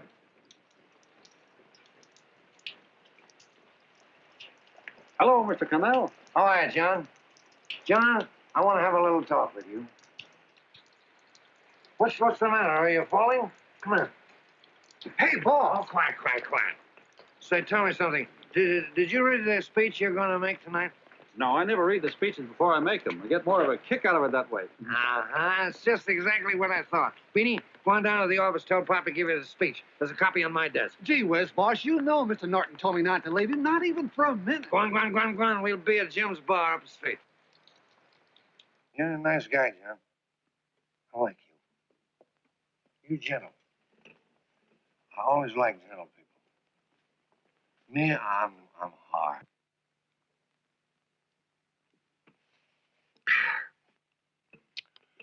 Yep, I'm hard. But you want to know something? I've got a weakness. Never guess that, would you? Well, I have. Want to know this? Star Spangled Banner. Screw you. Well, maybe it is, but play the Star Spangled Banner. I'm a sucker for it. Always gets me right here. You know what I mean? Yeah, it gets me right back here. Oh, back there, huh? Well, every man to his own taste. You weren't old enough. You weren't old enough for the World War, were you, Jim? No, of course not. Oh, you must have been just a kid. I was just ripe and raring to go. know what my old man did when I joined up? He joined up, too. Got to be a sergeant. And here's a kick for you. We were in the same outfit. Funny, huh? Hmm?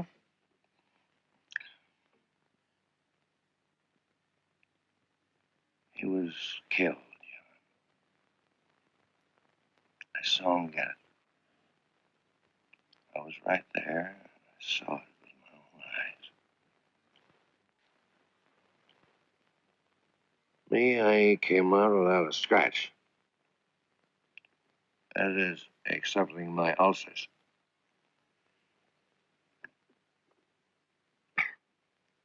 We should be drinking milk, you know. This stuff is poison. Hey, Tubby.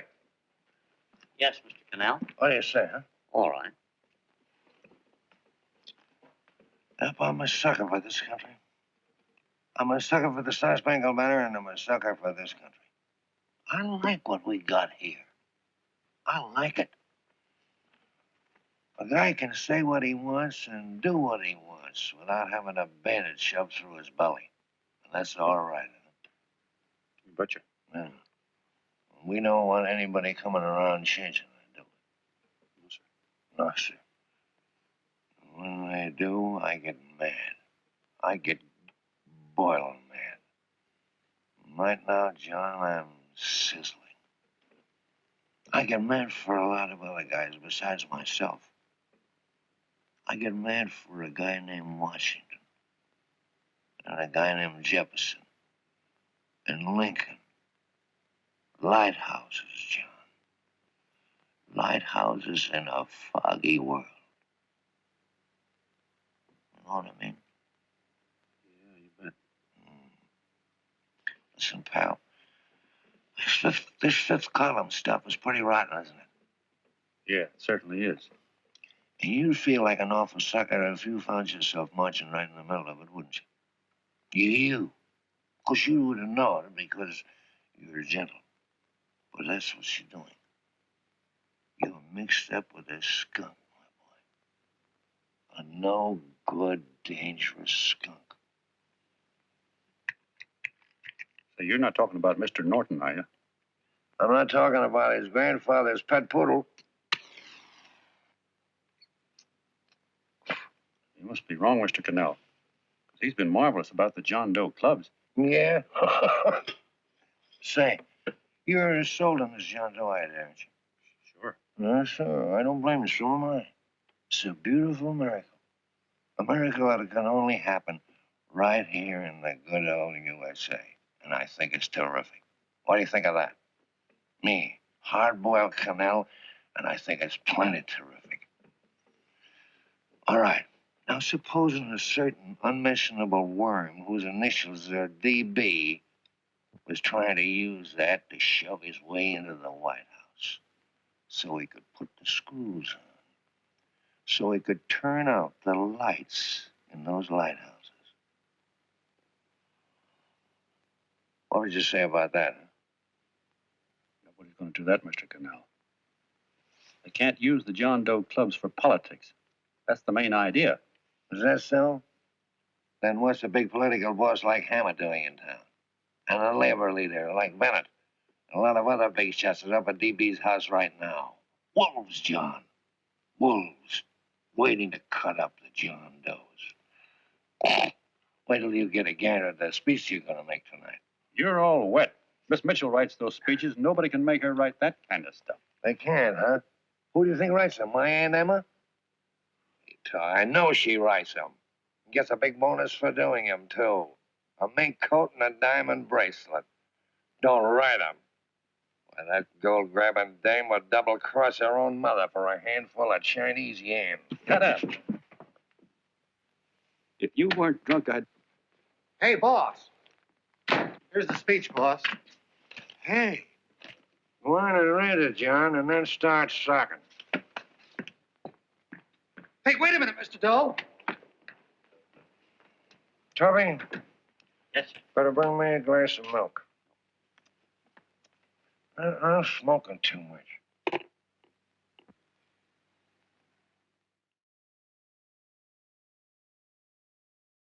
Yes, Charlie? Got everything all set? Fine. John Doe been taken care of? Good. How many people do you think will be there? 15,000? Oh, my, that's fine. Now, listen, Charlie. As soon as John Doe stops talking about me, I want you to start that demonstration. And make it a big one, you understand? Don't worry about that, DB. My boys are there. They'll take care of it. What? Yes, I'll be there 15 minutes after I get your call. Why, Mr. Doe. Where are they? In the dining rooms.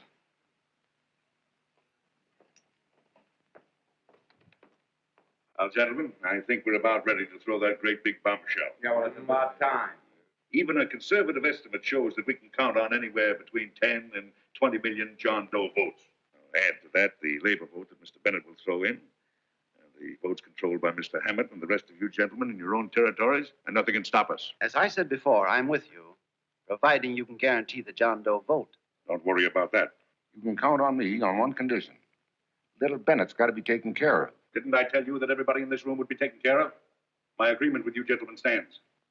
I'm with you, DB, but I still think it's a very daring thing we're attempting. These are daring times, Mr. Barrington. We're coming to a new order of things. There's too much talk been going on in this country. Too many concessions have been made.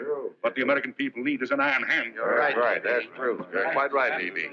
Discipline. Right. And now, may I offer a little toast to Miss Ann Mitchell, the brilliant and beautiful lady who is responsible for all this. Miss Mitchell. Mr. Norton, I'd like to talk to you alone for a minute. Oh, Miss Mitchell has something to say to us. Let's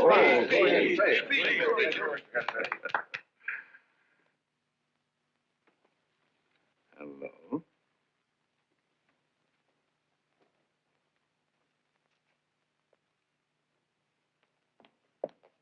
John, I'm so glad to see you. I was terribly worried. Did you write this? Yes, I did, John, but I had no idea what was going on. You didn't. No. That's a swell bracelet you're wearing. John, why aren't you at the convention?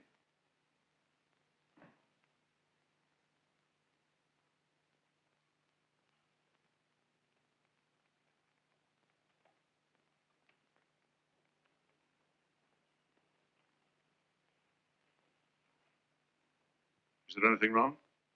No, nothing's wrong. Everything's fine. So there's going to be a new order of things, huh? Everybody's going to cut himself a nice fat slice of the John Does, eh? You forgot one detail, Mr. Big Shot. You forgot me, the prize stooge of the world. Why, if you or anybody else thinks he's going to use the John Doe clubs for his own rotten purpose, he's going to have to do it over my dead body. Oh, hold on a minute, young man. Hold on. That's rather big talk. I started the John Doe clubs with my money. And I'll decide whether or not they're being properly used. No, you won't. You're through deciding anything. And what's more, I'm going down to that convention, and I'm going to tell those people exactly what you and all your fine-feathered friends here are trying to cook up for them. And I'm going to say it in my own words this time. Stop it, baby. You ruined us, DB. Wait a minute, fella. My uncle wants to talk to you. Listen to me, my son. Before you lose your head completely, may I remind you that I picked you up out of the gutter and I can throw you right back there again? You've got a nerve accusing people of things. These gentlemen and I know what's best for the John Does of America, regardless of what trends like you think. Get off that righteous horse of yours and come to your senses. You're the fake. We believe in what we're doing. You're the one that was paid the 30 pieces of silver. Have you forgotten that? Well, I haven't. You're a fake John Doe, and I can prove it. You're the big hero that's supposed to jump off tall buildings and things. Do you remember? What do you suppose your precious John Does will say when they find out that you never had any intention of doing it, that you were being paid to say so? You're lucky they didn't run you out of the country. With the newspapers and the radio stations that these gentlemen control, we can kill the John Doe movement deader than a doornail. We'll do it, too, the moment you step out of line. Now, if you still want to go to that convention and shoot your trap off, you go ahead and do it.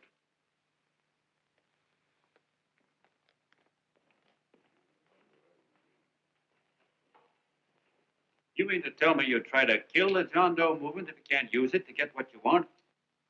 You bet your bottom dollar we would.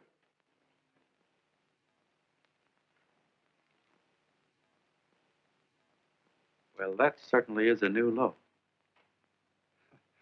I guess I've seen everything now. You sit there back at your big cigars and think of deliberately killing an idea that's made millions of people a little bit happier.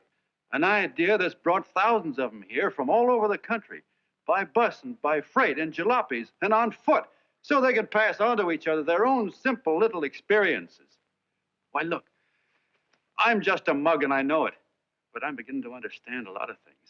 Why, your type's as old as history. If you can't lay your dirty fingers on a decent idea and twist it and squeeze it and stuff it into your own pocket, you slap it down. Like dogs, if you can't eat something, you bury it.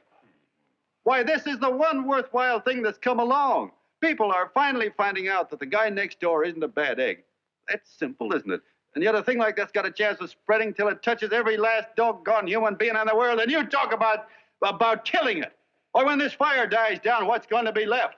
More misery, more hunger, and more hate. And what's to prevent that from starting all over again? Nobody knows the answer to that one, and certainly not you with those slimy, bollocked-up theories you got. The John Doe idea may be the answer, though. It may be the one thing capable of saving this cockeyed world, yet you sit back there on your fat hulks and tell me you'll kill it if you can't use it. Well, you go ahead and try. You couldn't do it in a million years with all your radio stations and all your power. Because it's bigger than whether I'm a fake. It's bigger than your ambitions, and it's bigger than all the bracelets and fur coats in the world. You bet it is, John. And that's exactly what I'm going down there to tell those people. Gentlemen, you ungrateful rat. My uncle's been too good. He's getting away. Give me the bullet. John! I've always told you, D.B., you're playing with dynamite. All right, now, girl, get away. Before he gets through tonight, he'll rule us all. I'll stop him cold. Don't worry, I've been ready for this. John! Oh, John, please listen to me. Please, I can explain everything, John. I didn't know what they were going to do. Let me go with you, John. John, please. Go ahead, driver. Ballpark. Explain it to you, John. Please let me go with you. Please. John! Mr. Martin wants to see you. Listen to me, Mayor Lovett. You do as I say. I want them both arrested. You tell the police department to pick up Cannell. I've got the girl here. I've got the bullet. I don't care what you charge him with. If you're worried, let him go in the morning, but keep him in jail overnight. Hello, Bulletin. Put wire on.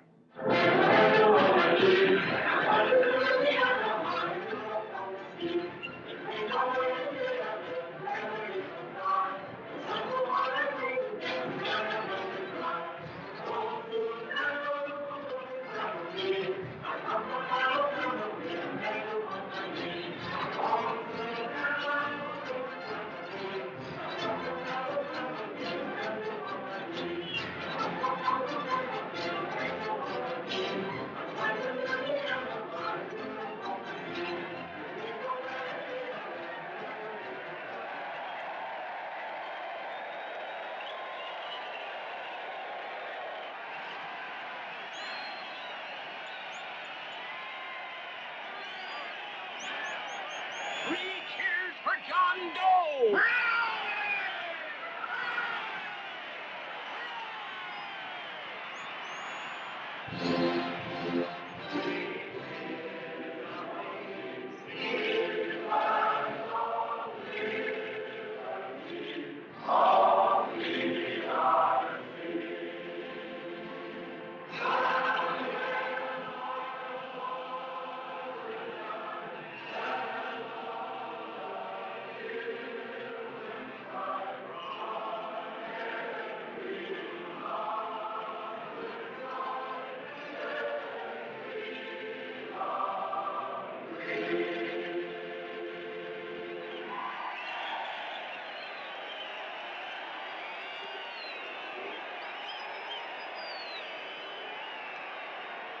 Ladies and gentlemen, one moment, John. We begin with a short prayer. Quiet, ladies. Ladies and gentlemen, let us have a moment of silent prayer for the John Does all over the world, many of whom are homeless and hungry. Rise, please. Everybody rise.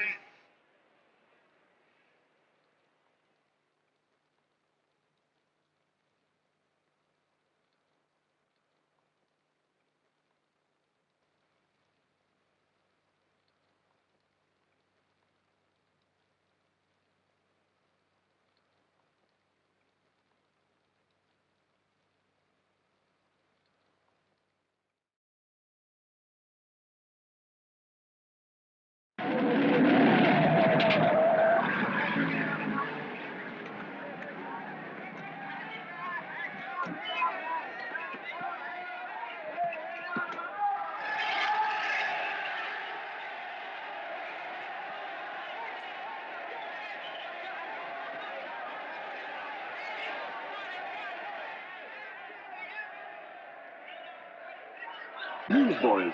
Hundreds of yelling newsboys are swarming into the park like locusts. They're yelling John Doe's a fake. Fake.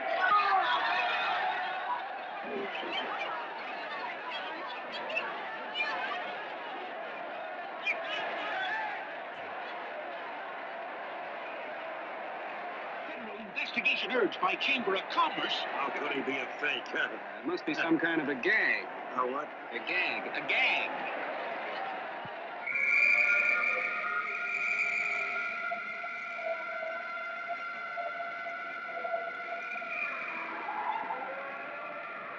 Come on, step on it. Step on it. Step on it. You all know your places now, so let's get going. Wait for the station. Hey, miss, will you autograph my balloon? Sure.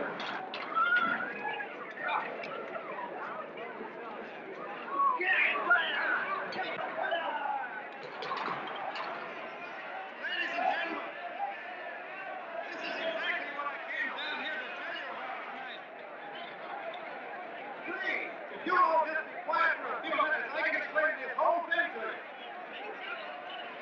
As you all know, this paper is published by a man by the name of D.B. Norton. Mr. D.B. Norton, look up. Wait a minute.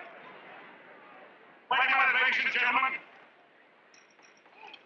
My name is D.B. Norton. You all know me. I accuse this man of being a faker. We've been taken for a lot of suckers, and I'm the biggest of the lot. I spend a fortune backing this man in what I believe to be a sincere and worthy cause, just as you all did. And now I find out it's nothing but a cheap racket cooked up by him and two of my employees for the sole purpose of collecting dues from John Does all over the country. That's a lie. It's not a lie. Nickels and dimes to stuff into their own pockets. You can read all about it in the newspapers there. That's a lie. Listen, Let Jim, go don't of me. believe what... This man had no intention of jumping off the top of a building. He was paid to say so. Do you deny that? That's got nothing to do with it. Were you paid for it or weren't you? Yes, I was paid, but there And happened... what about the suicide note? You didn't write that either. What difference Did you write it or didn't you? No, I didn't write it. Now, you bet your life you didn't. You look in your papers, ladies and gentlemen, and you'll find Miss Mitchell's signed confession that she was the one who wrote it. Listen, folks, it's a fact that I didn't write the letter. There you see, he admits it. You're a fake, John Doe. For what you have done to all these good people, they ought to run you out of the country. And I hope they do it.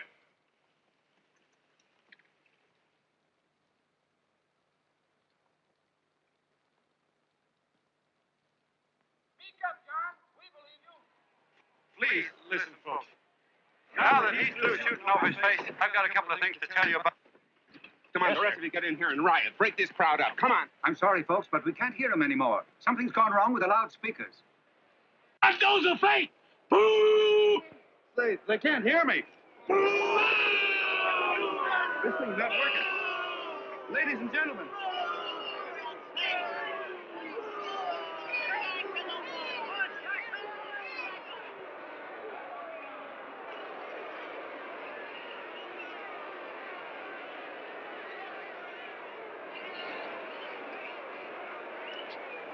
This thing's bigger than whether I'm a fake.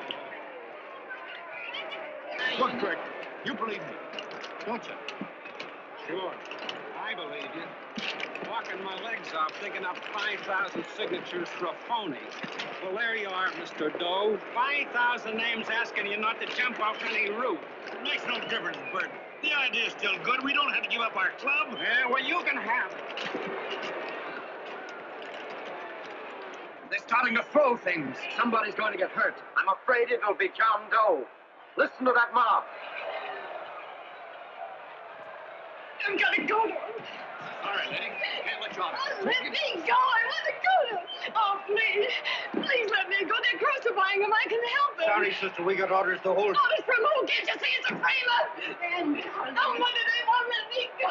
They won't let me go. Oh, listen, folks. You gotta listen to me, everybody. Back to the jungle, you hobo. Just another racket. Stick to your wear gloves. We've been fed baloney so long, we're getting used to it.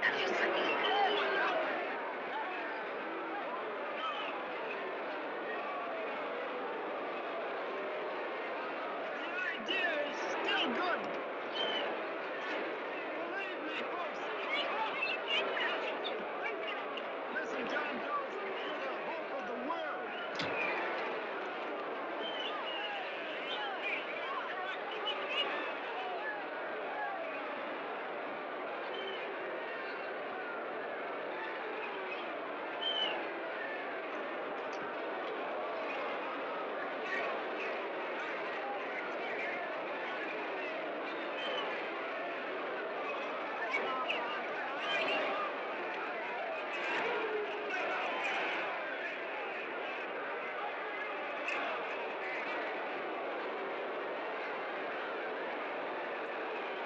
Finally managed to get him out of the park.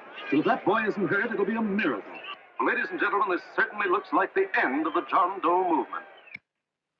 Well, boys, you can chalk up another one to the Pontius Pilates.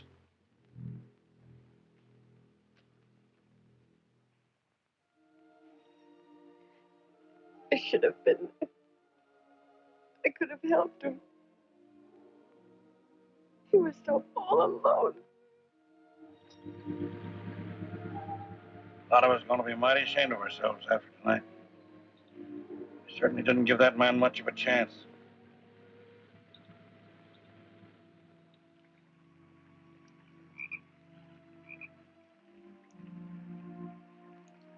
Have some more coffee, Long John?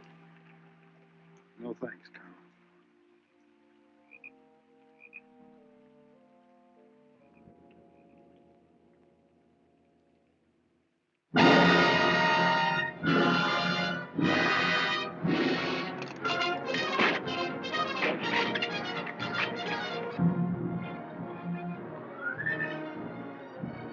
Racketeer, liar, cheat, imposter. Why don't you jump? Christmas Eve at midnight. Bye, Mr. Doe. You're a wonderful man. And God bless you, my boy. Now get in there and catch him. You're a fake John Doe, and I can prove it. You're the big hero who's supposed to jump off tall buildings and things. Do you remember? What do you suppose your precious John Does will say when they find out that you never had any intention of doing it, that you were being paid to say so? Christmas Eve at midnight.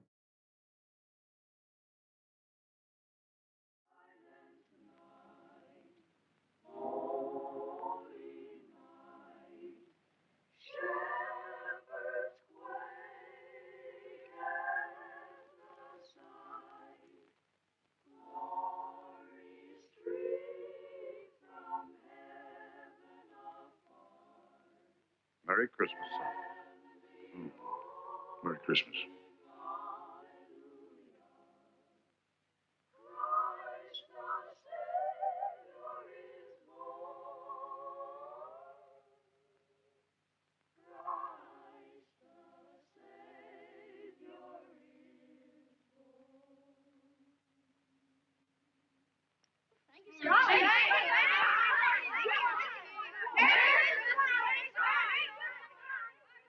Who? John Doe. Is that screwball still around? Dame's been calling all day. Sure, I know. Yeah, at midnight, huh? Okay, lady. We'll have the place surrounded with nets. They're laughing at me.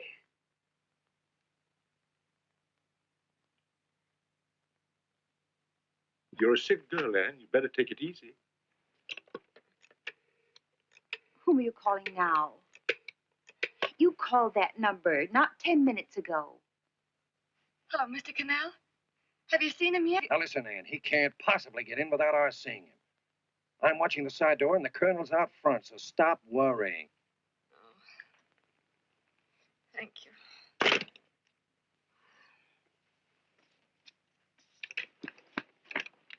But Ann. Anne, don't be foolish. If this isn't the craziest, the battiest, the looniest wild goose chase I ever heard of. Shut up, Bert. Sourpuss is right. Yeah, well, if he is, I'm a banana split. That man is going to be on that roof. Don't ask me how I know. I just know, and you know it as well as I do. Sure. I'd like to believe in fairy tales, but a guy that's a fake isn't going to jump off any roof. I don't think he was any fake, not with that face. And anyway, what he stood for wasn't a fake. Okay, honey, okay.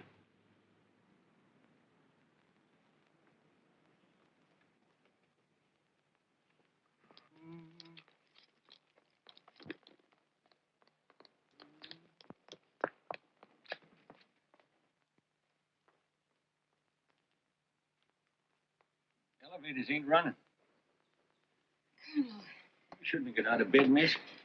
Has he been here? No, Have you seen him? I ain't seen him for a week. Where's Canal? He's watching the other door. Oh, you're swell.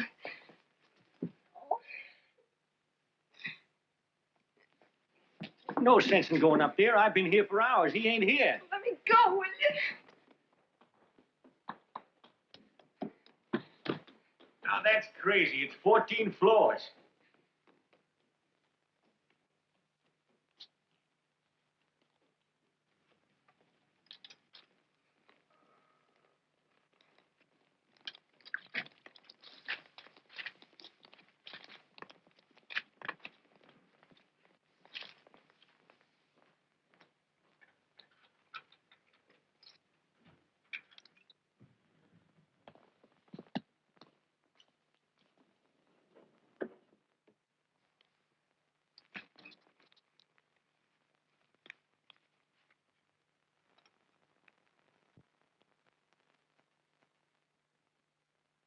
As far as the elevator goes, we got to walk up to the tower.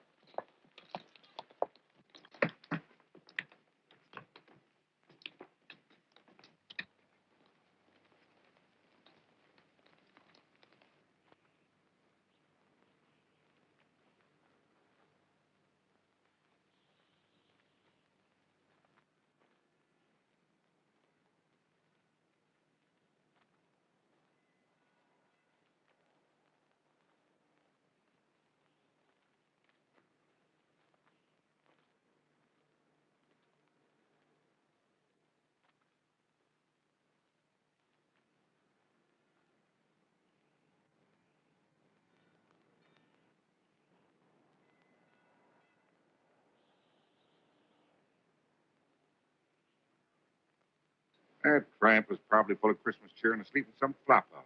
Let's go. I've got to decorate my tree.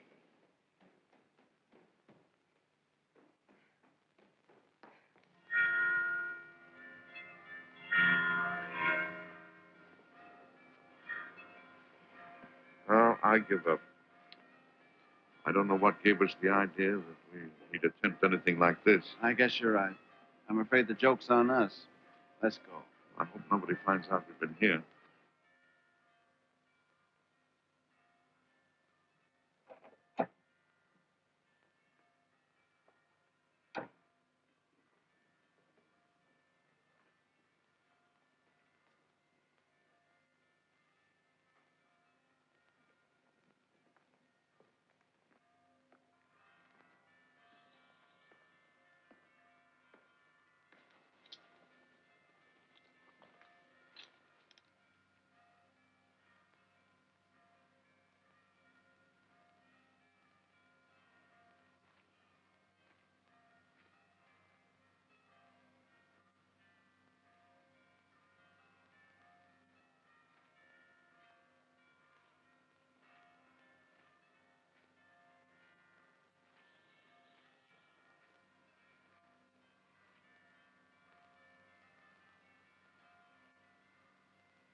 I wouldn't do that if I were you, John.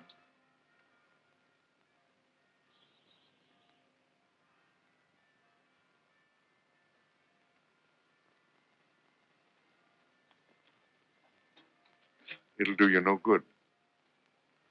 The mayor has policemen downstairs with instructions to remove all marks of identification you may have on your person.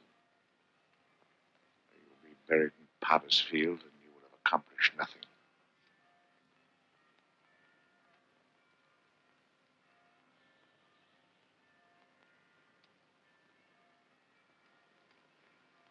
I've taken care of that. I've already mailed a copy of this letter to Mr. Cannell. John, why don't you forget this foolishness? Stop right where you are, Mr. Norton, if you don't want to go overboard with me.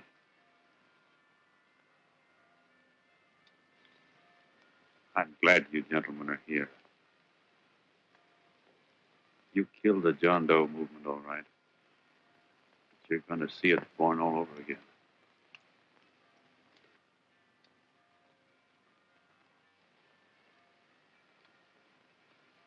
Now take a good look, Mr. Norton. John! John! Oh, John, no, I won't let you unlock me, darling. Oh, please. Please don't give up. We'll start all over again. Just you and I.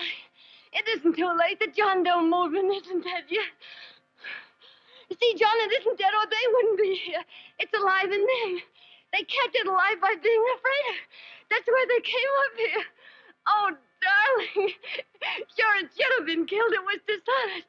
But we can start clean now. Just you and I. It'll grow, John, and it'll grow big because it'll be honest this time.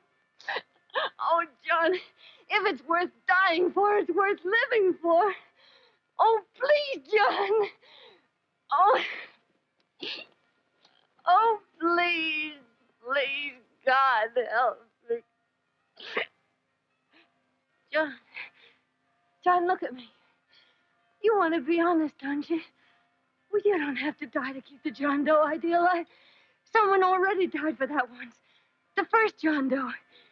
And he's kept that idea alive for nearly 2,000 years. It was he who kept it alive in them. And he'll go on keeping it alive forever and always. For every John Doe movement these men kill, a new one will be born. That's why those bells are ringing, John. They're calling to us. Not to give up, but to keep on fighting, to keep on pitching. Oh, don't you see, darling? This is no time to give up. You and I, John, we... Oh, no. No, John. If you die, I want to die, too. Oh, I love you. Oh, John.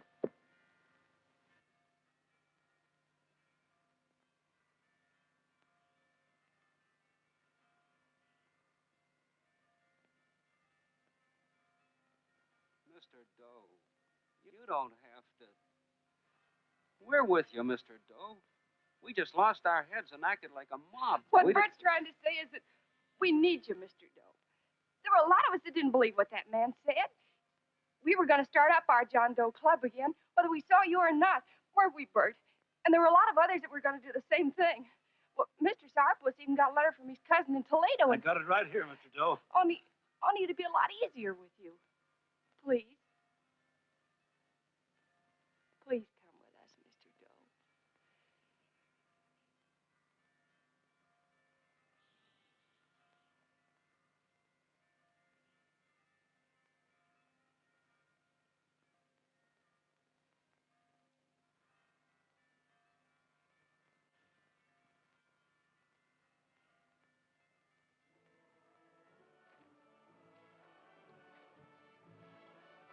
Doe. Long John. Mr. Doe. Here, we'll help you with her. She'll be all right. Mr. Doe, take her right down to the car. And right up. Look, we got a car right down. They are, Norton, the people. Try and lick that.